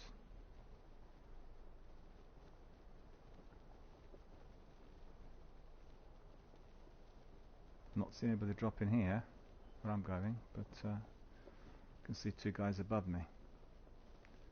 Probably will try to drop. Nope, they're not going into the same one.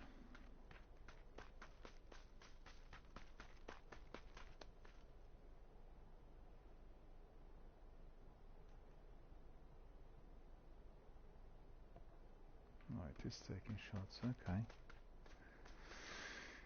Very glitchy PlayStation version of PUBG today for some reason, don't know why.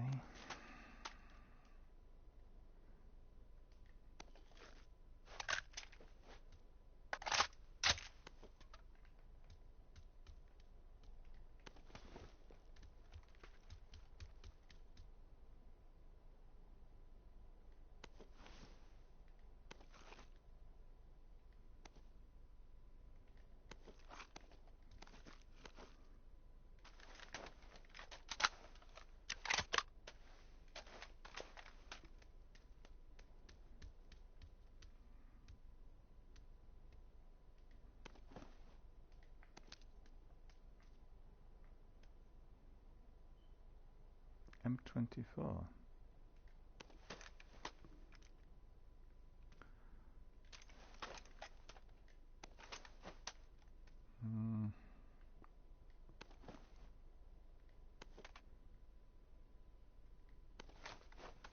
No, didn't want that. Come on.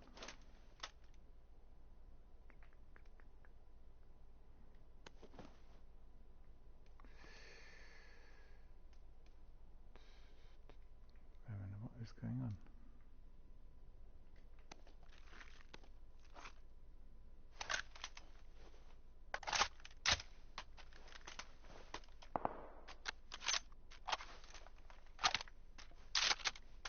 Okay, we've got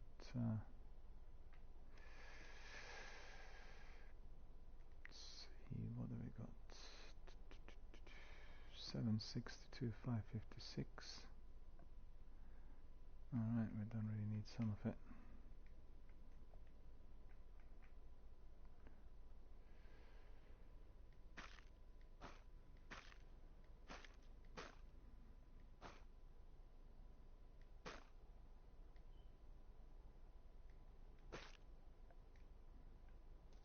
Okay.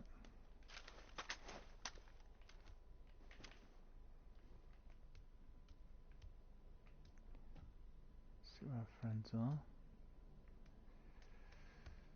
Not too far from us.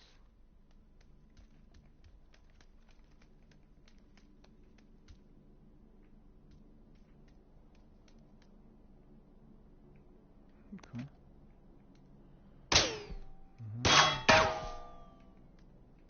Somebody saw me. Now I need to abort this position.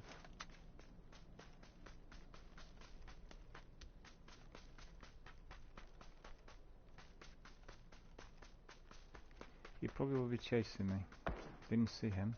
Don't know where he is.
Okay.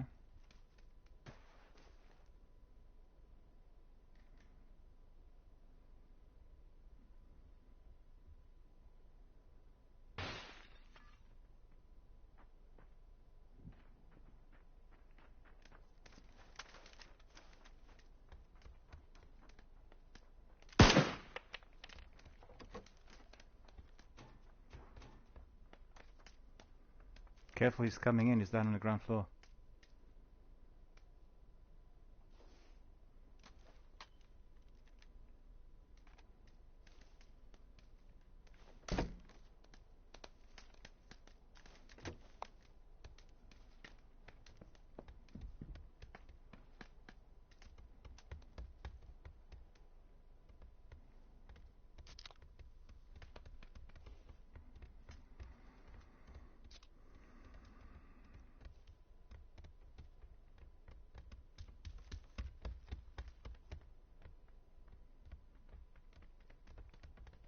There's one guy chasing me there, but I didn't see.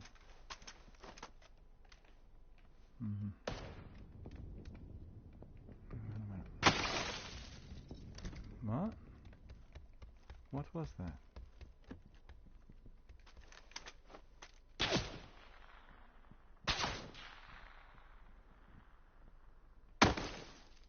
Oh, he's firing from there. He saw me.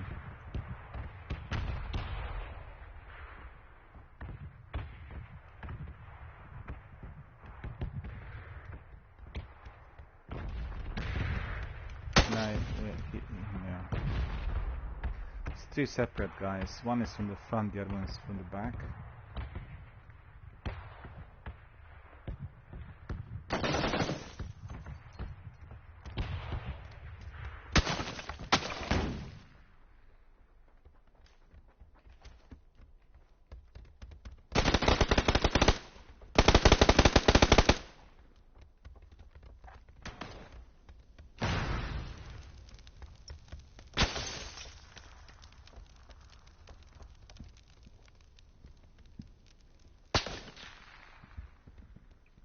sniper, but I don't see where he is.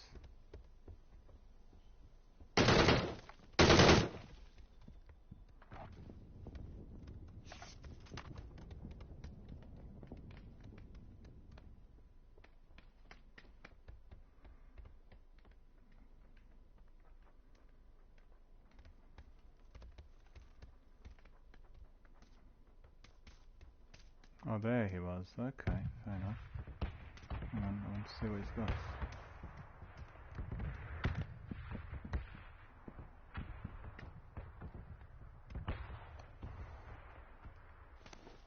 Hmm.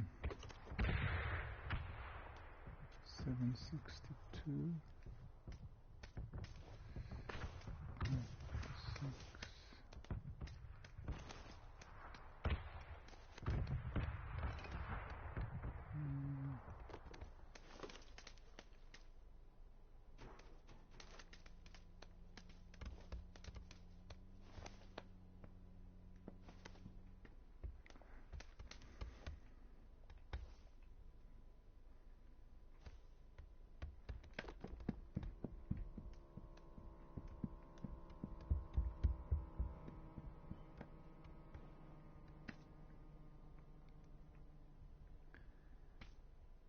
Yeah, we've got plenty of time.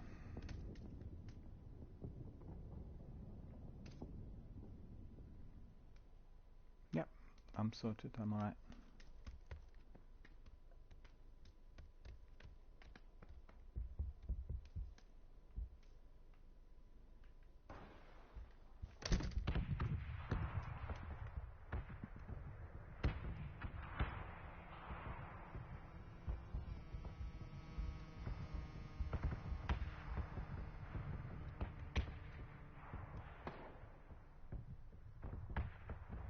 Somewhere around the building he is.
I'm dead.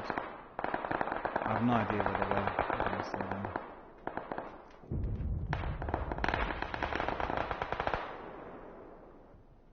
Well, we shouldn't be standing behind the zone, you know, like we need to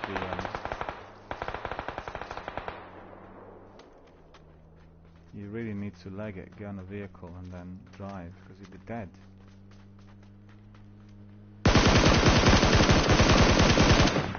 Massive recoil.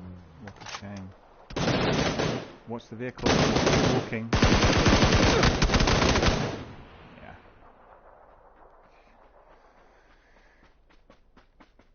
"22. Exit to lobby. We'll do another one." Alright, it's looking good, Ruby. Just take a bit of time to get back in the swing of things with PUBG.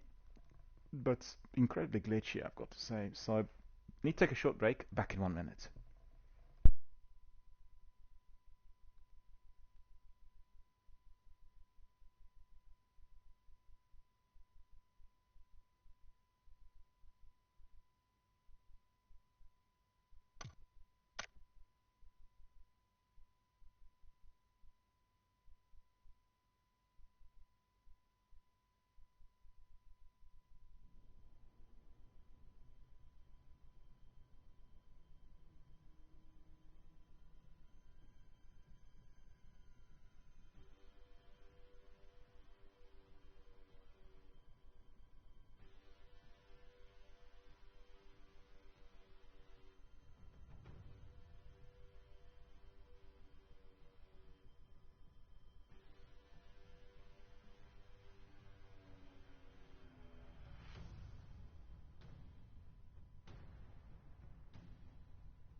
Alright, my friends, let's have another.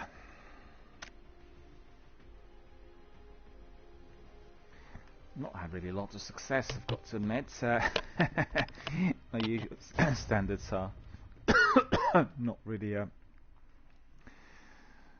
being reached, but it takes a while to get back in the swing of things with PUBG. It's a game that requires a lot of skill and experience, and one needs to strategize, and doing it with random teams is very difficult.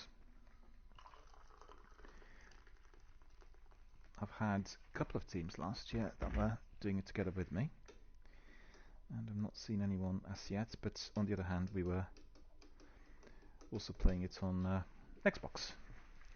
So as you will know, this is not a cross-platform save game, which means people can't easily swing from one to another, and that is what's causing some difficulties as well.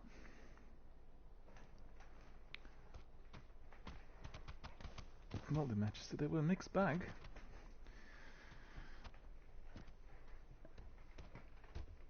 They definitely were.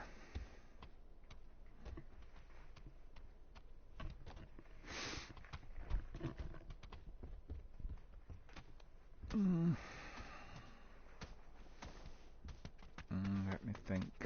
Where shall we go? I'd say maybe somewhere around here. What do you think? Any good?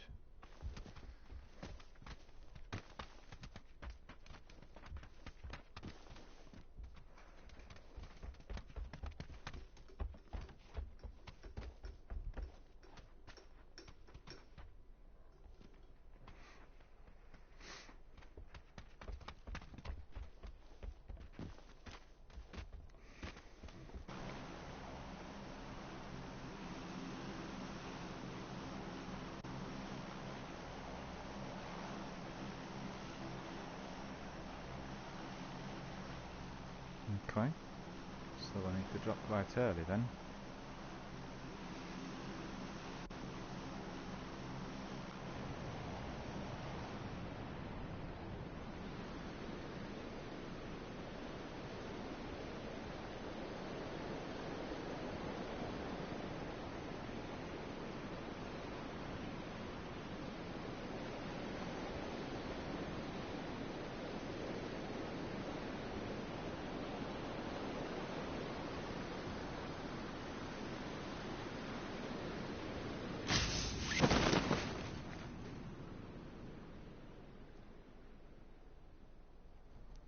Well, that's likely to be very busy.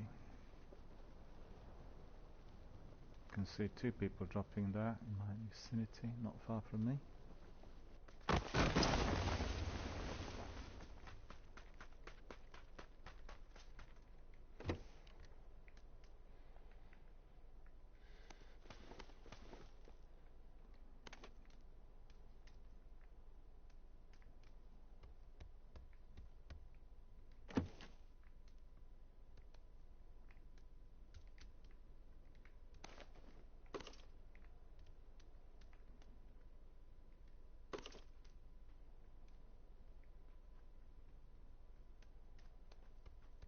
There's one guy outside the building already. You haven't got a weapon.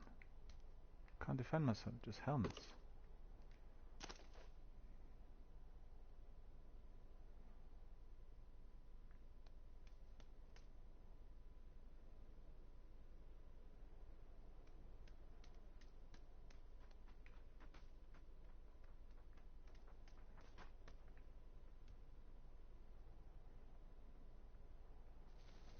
There's probably one or two guys outside of my building.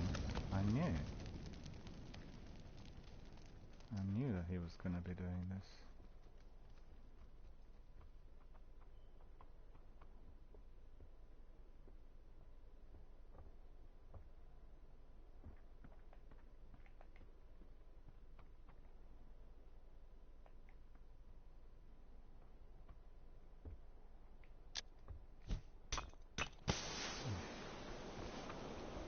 Couldn't get out of here.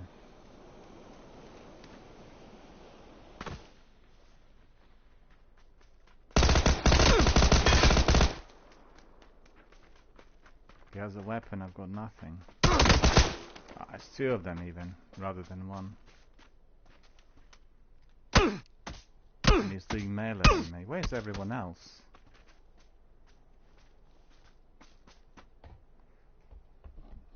Well, I've seen that one guy. I thought there were two of them.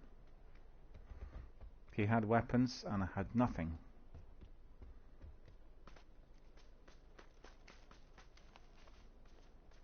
He's alone.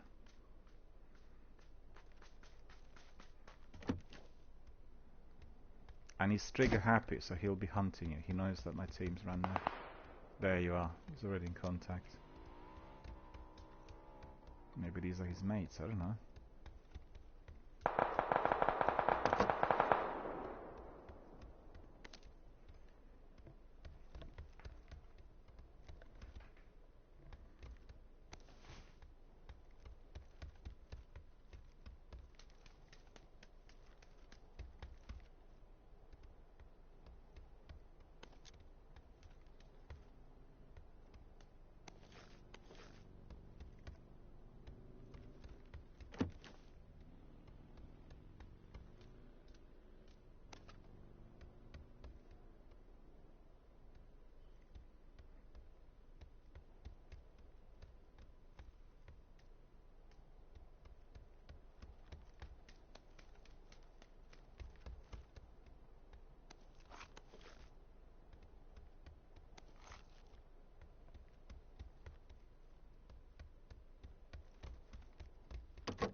I don't see him actually. He must be down below you somewhere.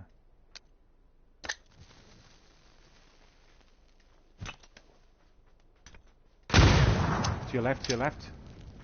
He's outside trying to get in the building. To your left. He'll walk in, he'll walk in. Don't know whether you've seen him. Yeah, there he is.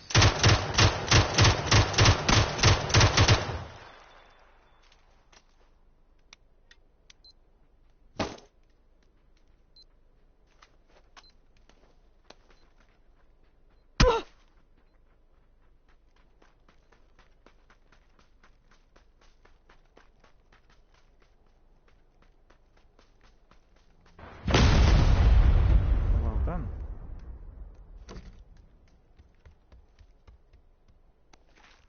M16 in there as well.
So you can see our friend is doing the strategy, which is to stay behind the circle and take as many painkillers as possible. And then as people sort of run towards the front, then you'll be able to get his kills. It's a very frequent, well-deployed strategy here. Lots of people do it.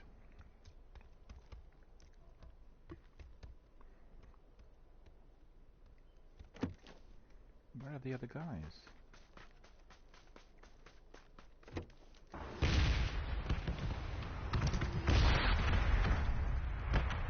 Yeah, you need to get a vehicle. Get out of that.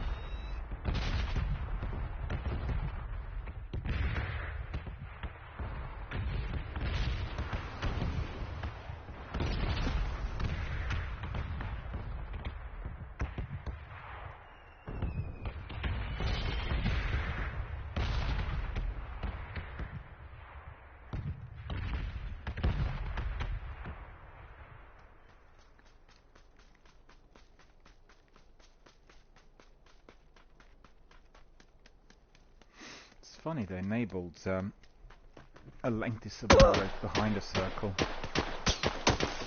They need to do this.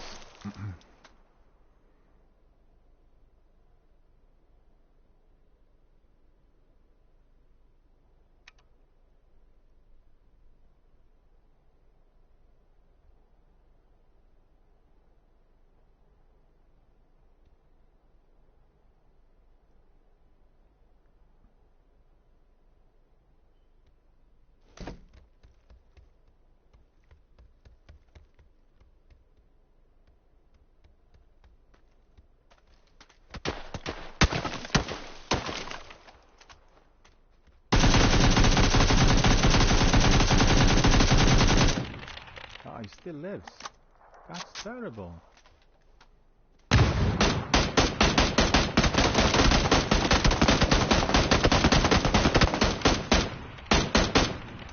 Well done.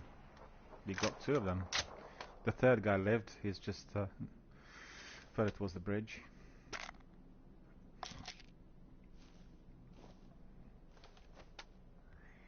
He'll wait for you.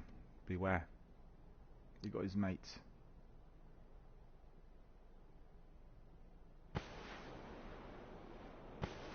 He's probably flanking. Oh no, he's... Yeah, he's gonna... Yeah, that's it. He's gonna... Oh, another one. Do you see him?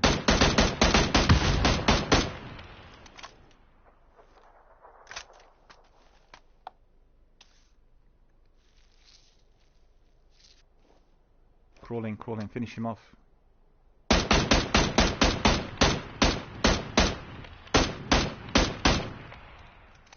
Fantastic. Brilliant. Well done. That really worked wonders.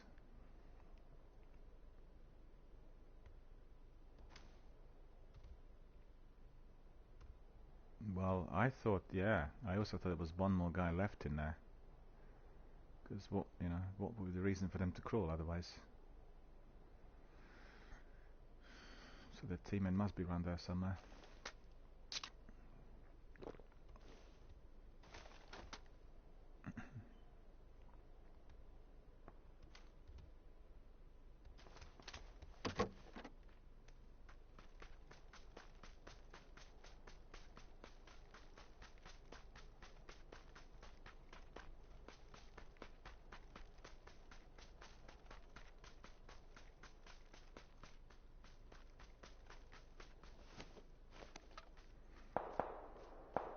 Do you have enough health? I'm surprised really, because I don't recall the life behind the circle to have been so lengthy. I played it initially, not when the game came out, and you get killed very, very fast. So they must have changed it.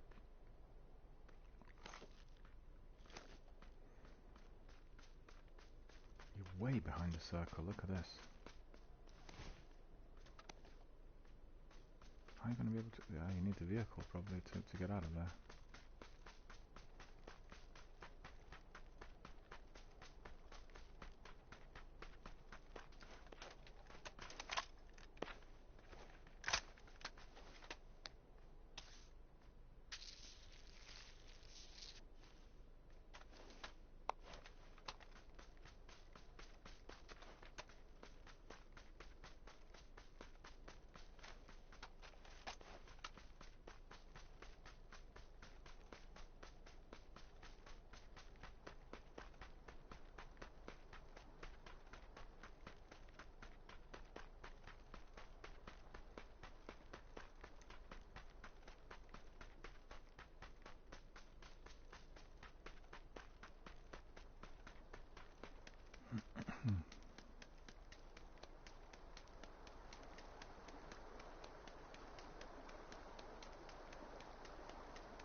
There must be a vehicle somewhere around there.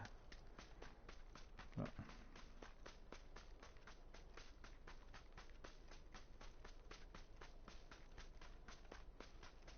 yeah, the other guys are doing the inner circle, sitting on the line.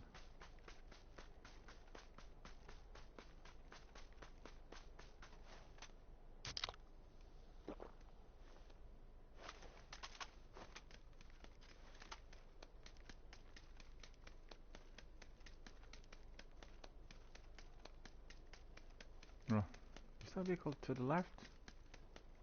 Not sure. Probably not.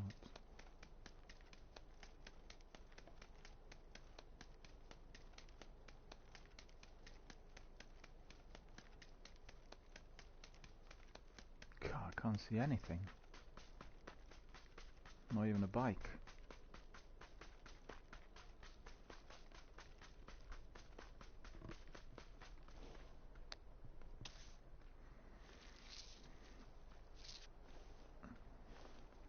Oh, that will do. That will do. Well spotted.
The other guy's gone, so you're by yourself. But do you have any more? Yeah, okay, first aid kit.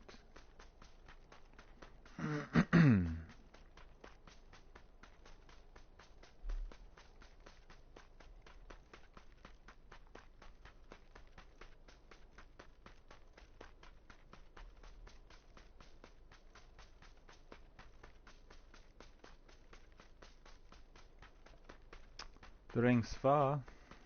You definitely need a vehicle.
Yeah, you'll need more health. First aid kits or something, energy drink.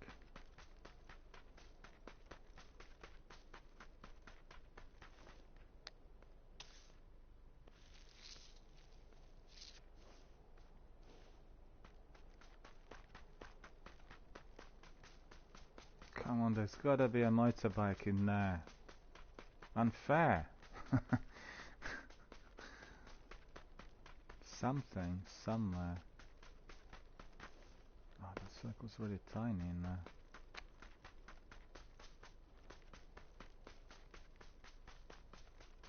What's that to your right? Is there a vehicle in there? Oh, no, it's not. You can't drive it. It's not mobile.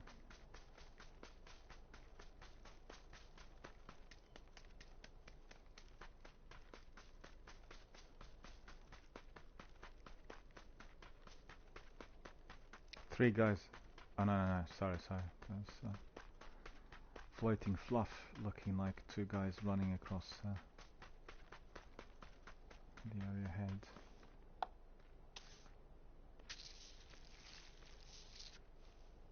Well, you're doing well, it's just that we need a vehicle.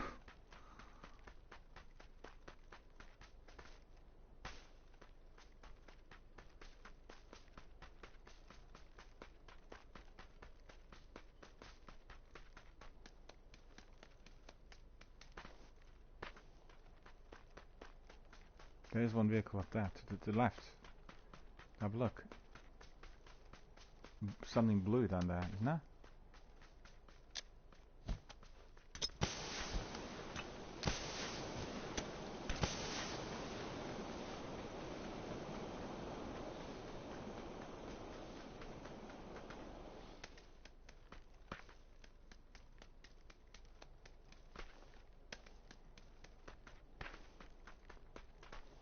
First aid, med kit, med pack.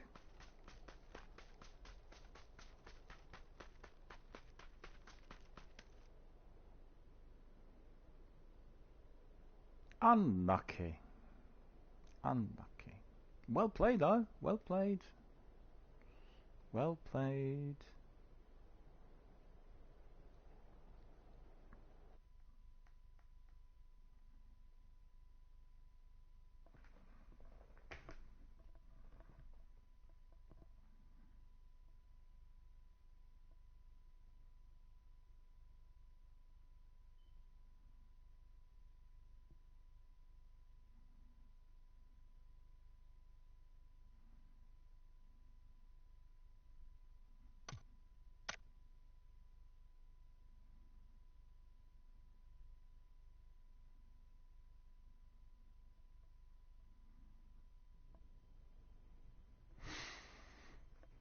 Let me see, mastery report ready.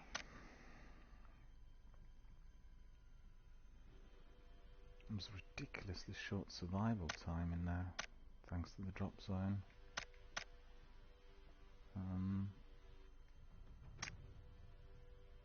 That was the best score so far, thanks to our teammates. Let's have another one, why not? Why not? Why not? Why not? We're not in a hurry.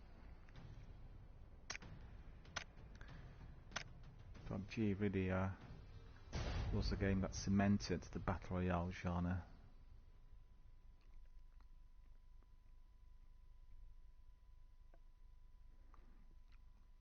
Played it a lot when it came out on PC and Android, and then later migrated to consoles.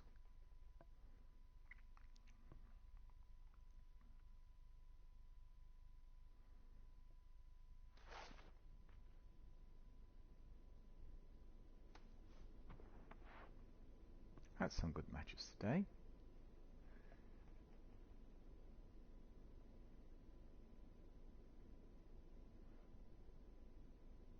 And today we have 3 games on the channel: Rogue Company, PUBG and Warzone. Warzone coming shortly after this match. So everyone get ready for more action in Verdansk.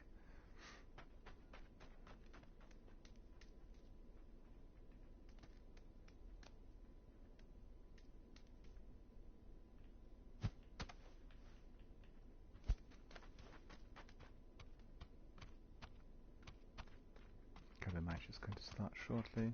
Let's see, what is the drop zone going to be? Okay. I'll echo that.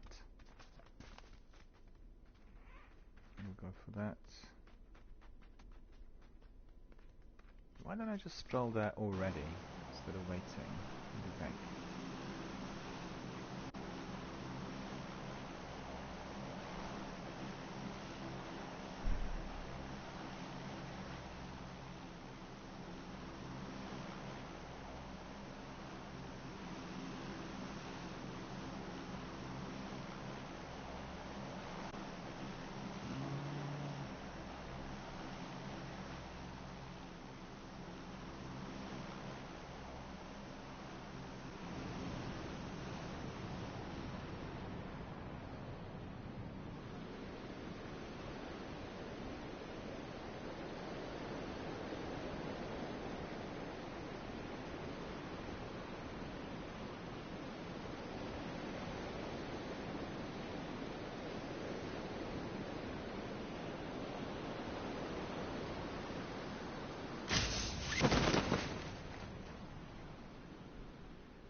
it looks like we all dropped into the same compound, which is quite good.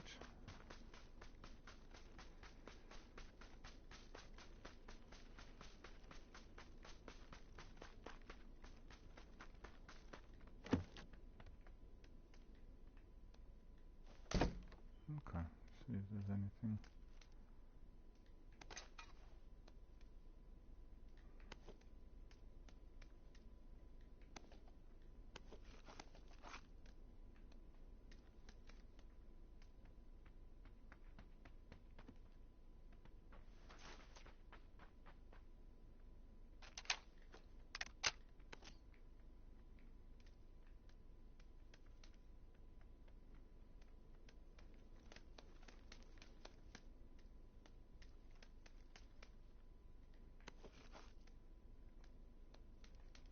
So I finally raided everything, looted everything here.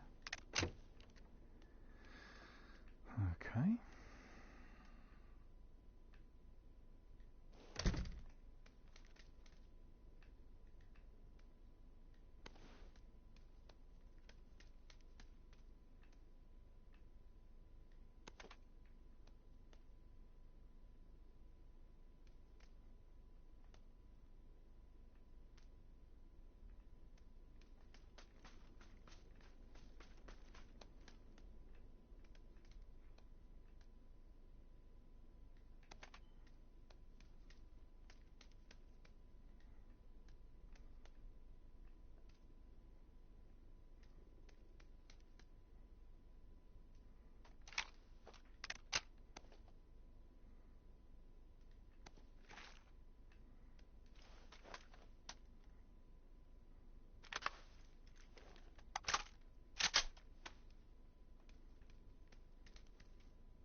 Join forces with our friends out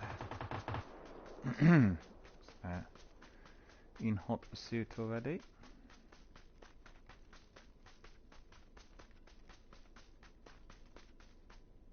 No, this is not a person.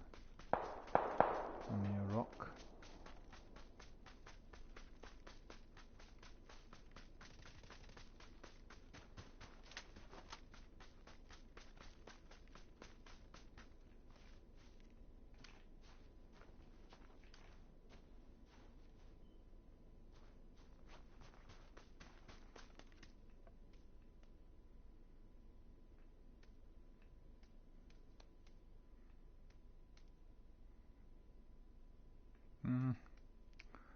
Some spares.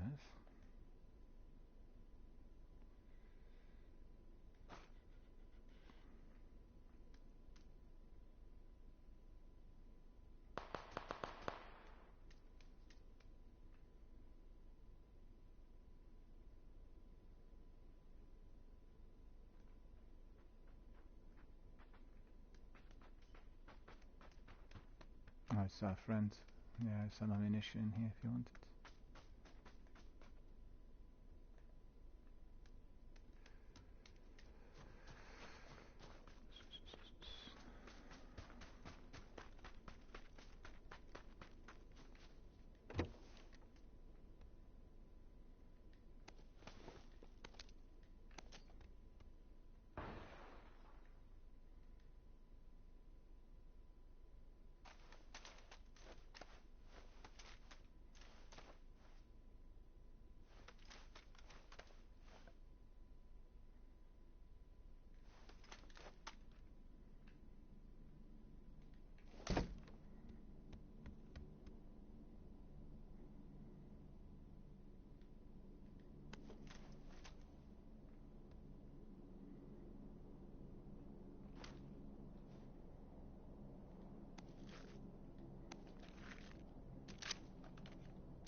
So that's all sorted.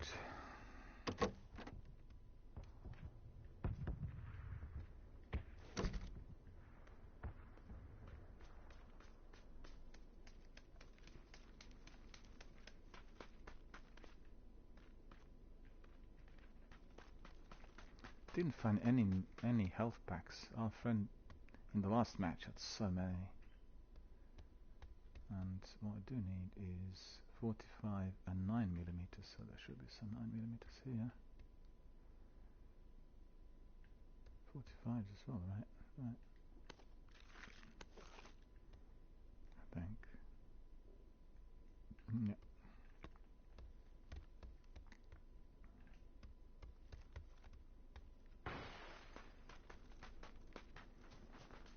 Who's breaking windows?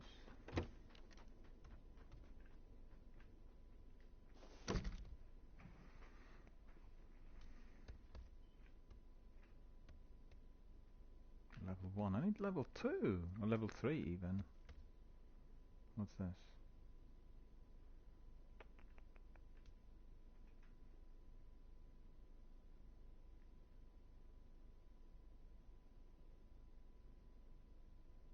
.45 and 9mm. Don't need any of that.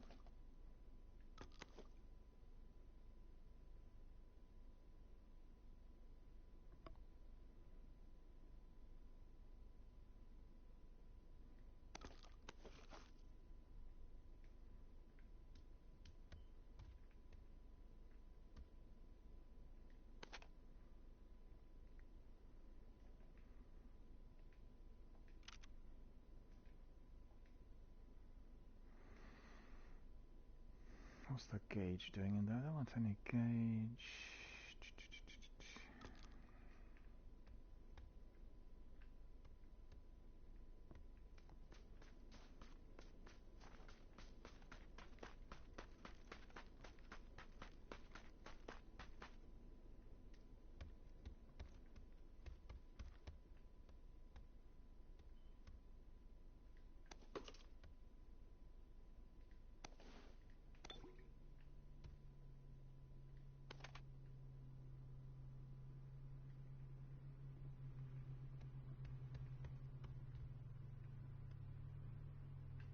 Come on, close the door.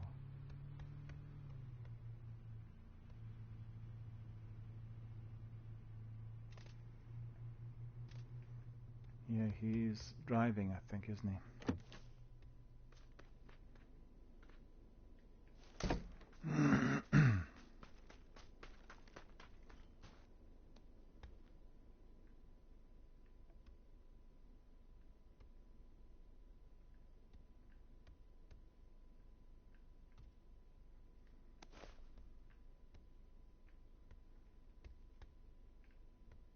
Bandages.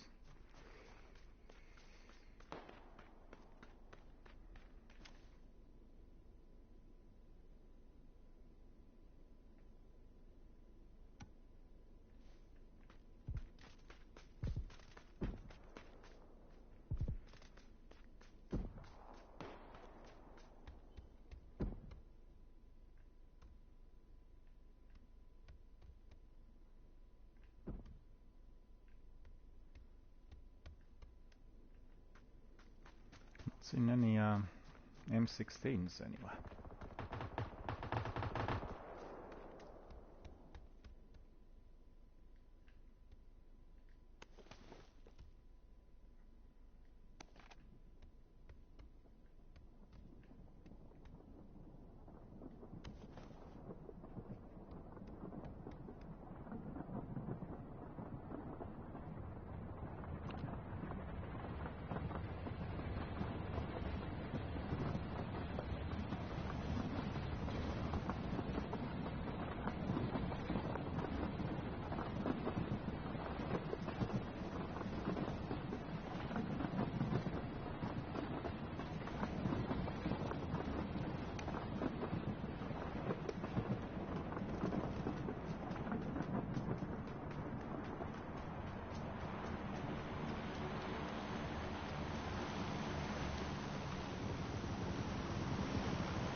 Lots of people got eliminated quite early, so that's quite good for us.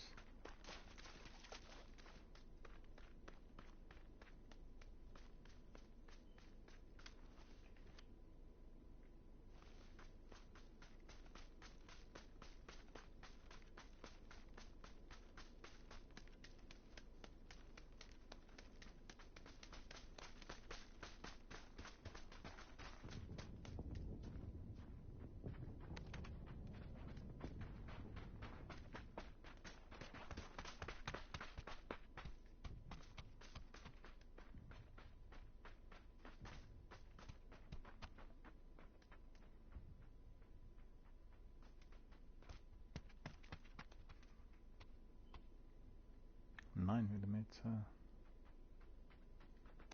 Thank you.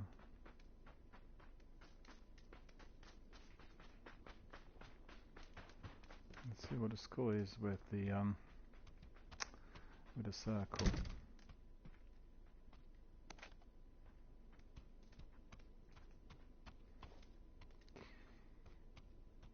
Okay, we want to do the circle. We'll just wait then. We'll camp.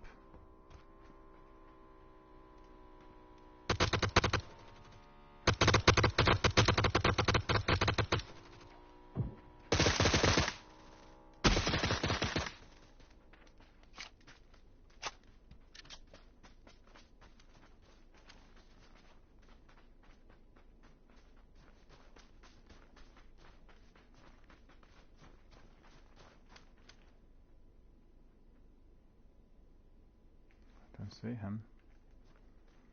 Don't know whether you eliminated him. I didn't see him.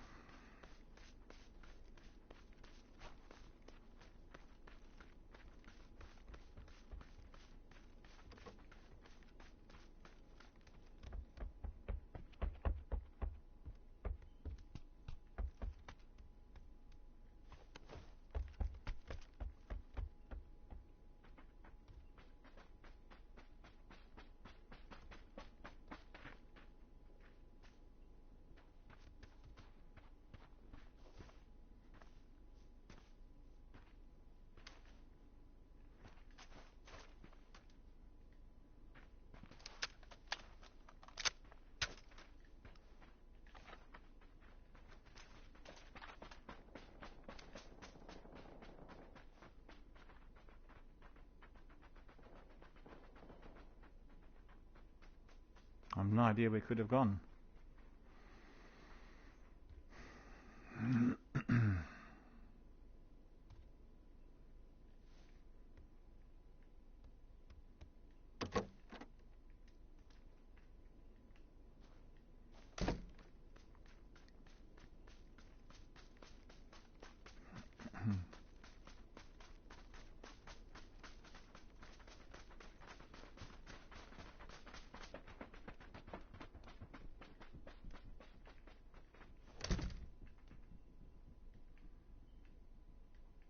Bandages, always good to have. Friends probably didn't see.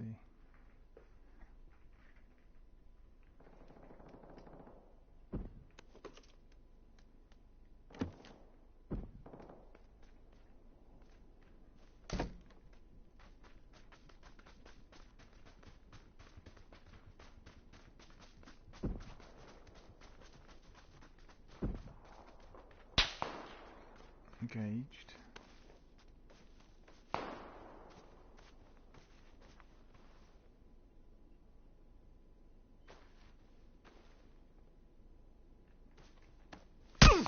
Ah, he got me immediately. Where is he? Ah, he got me again. Sniper. I didn't see him. He's behind me. He's behind me. He's taking pot shots. Maybe cover fire. I'll crawl towards you.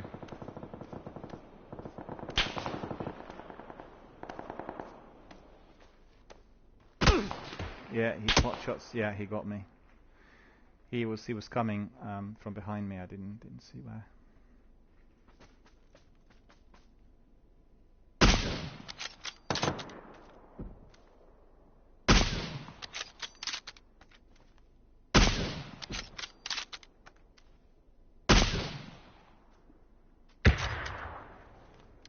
Oh, this is where he was.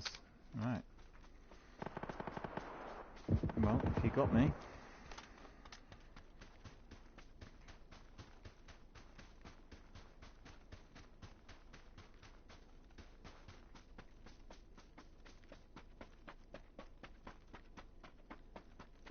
I've had lots of bandages.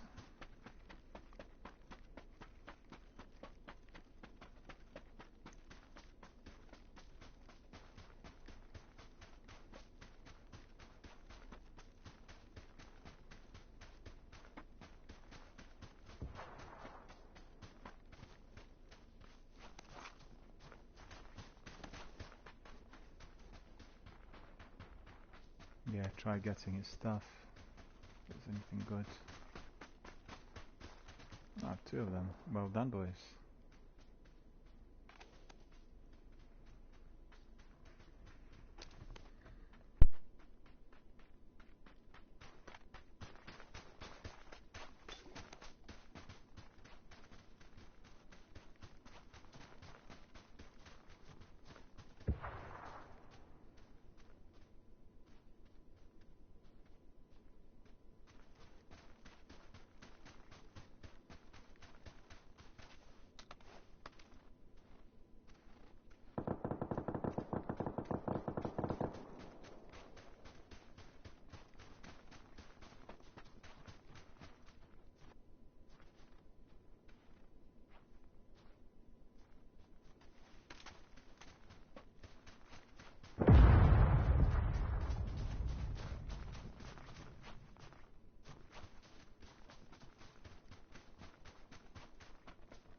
Well, this is looking really good. I'm just sorry that I got eliminated in there. That's a dreadful sniper. He was so well positioned, and our friends managed to get him. Perfect position, top of the hill. This is what I used to do when PUBG came out first. It was 2 of them, wasn't it? I think it was.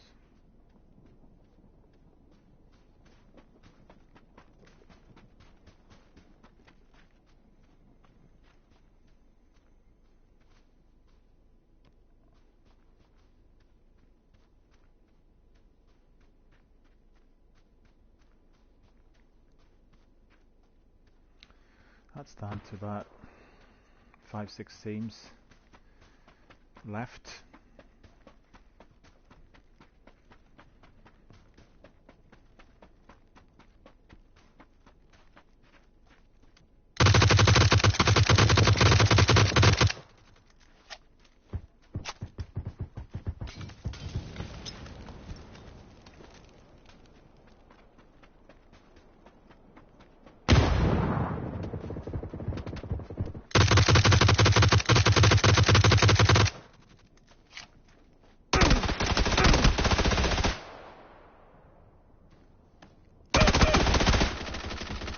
Unfortunate. Where was he?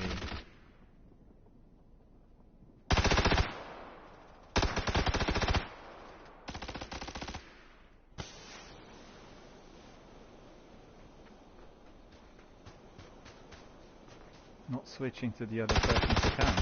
Ah well, that's quite good. Top 10. That's not bad, not bad. Let me see, what do we do? Exit to the...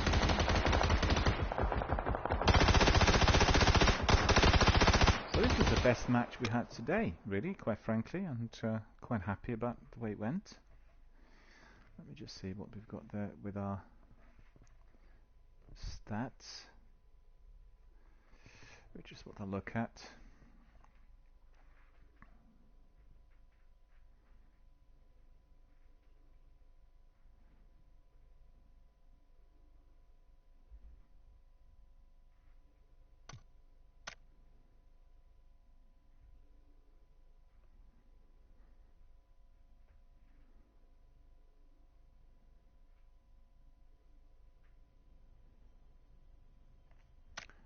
Mastery report. Let's see. Yeah, that was quite good. That was quite good. We'll take a screenshot of this. Vikendi. 6 out of 28 teams. Not bad. Weapons.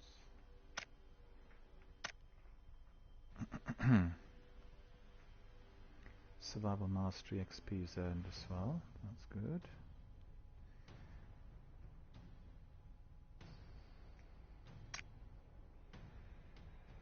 Well, that's not bad. 9th, 6th. The other ones were just like really not particularly good matches. Let me see. Customized match history, medals, survival. What is it? Stats. Season 10. Duos squad.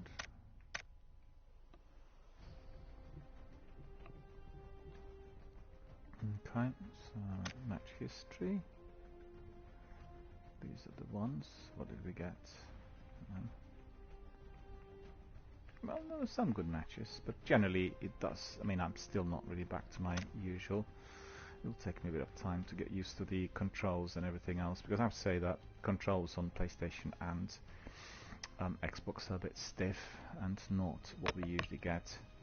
Battle Royale chicken dinner, triumphant chicken dinner, so there's lots of different rewards in there. Survival.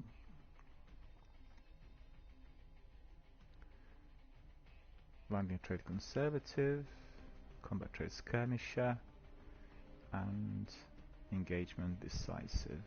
Okay. And then we have weapons. CAKM, Groja, M16A, leveling up.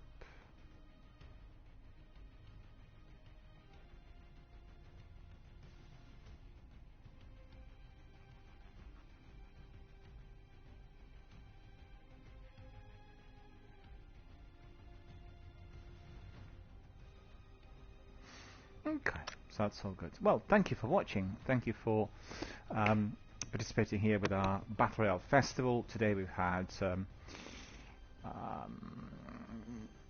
Rogue Company, we had PUBG, and now we are going to be migrating to the world of Verdansk, where we'll carry on with some matches in Warzone. So real good triple bill, real good big Sunday whammy. Hope you enjoyed all you've seen. With PUBG I have always a lot of fun, but it's all down to the team efforts. I had some really good teams, I've got to admit. The last team was top notch, and also the one we played with earlier, the match before last, but otherwise it's been a mixed bag. So thank you for watching, thank you for supporting the channel, thank you for being valued members of our community here, and for supporting Twitch streamers, for being here always to connect with all of us and to chat all the issues gaming and community related. And we'll just now crack on with some Verdansk Warzone matches to polish it all off at the end of this wonderful sunny and quite warm Sunday. Must admit, very very good weather here in our local area, not in the suburbs, and a proper spring day, the first one of the year. Came early, quite honestly, 21st of February, that's quite early for spring, but after enduring that Siberian winter weather with very cold air, we are truly relieved. Verdansk and Warzone is next. Stay with us.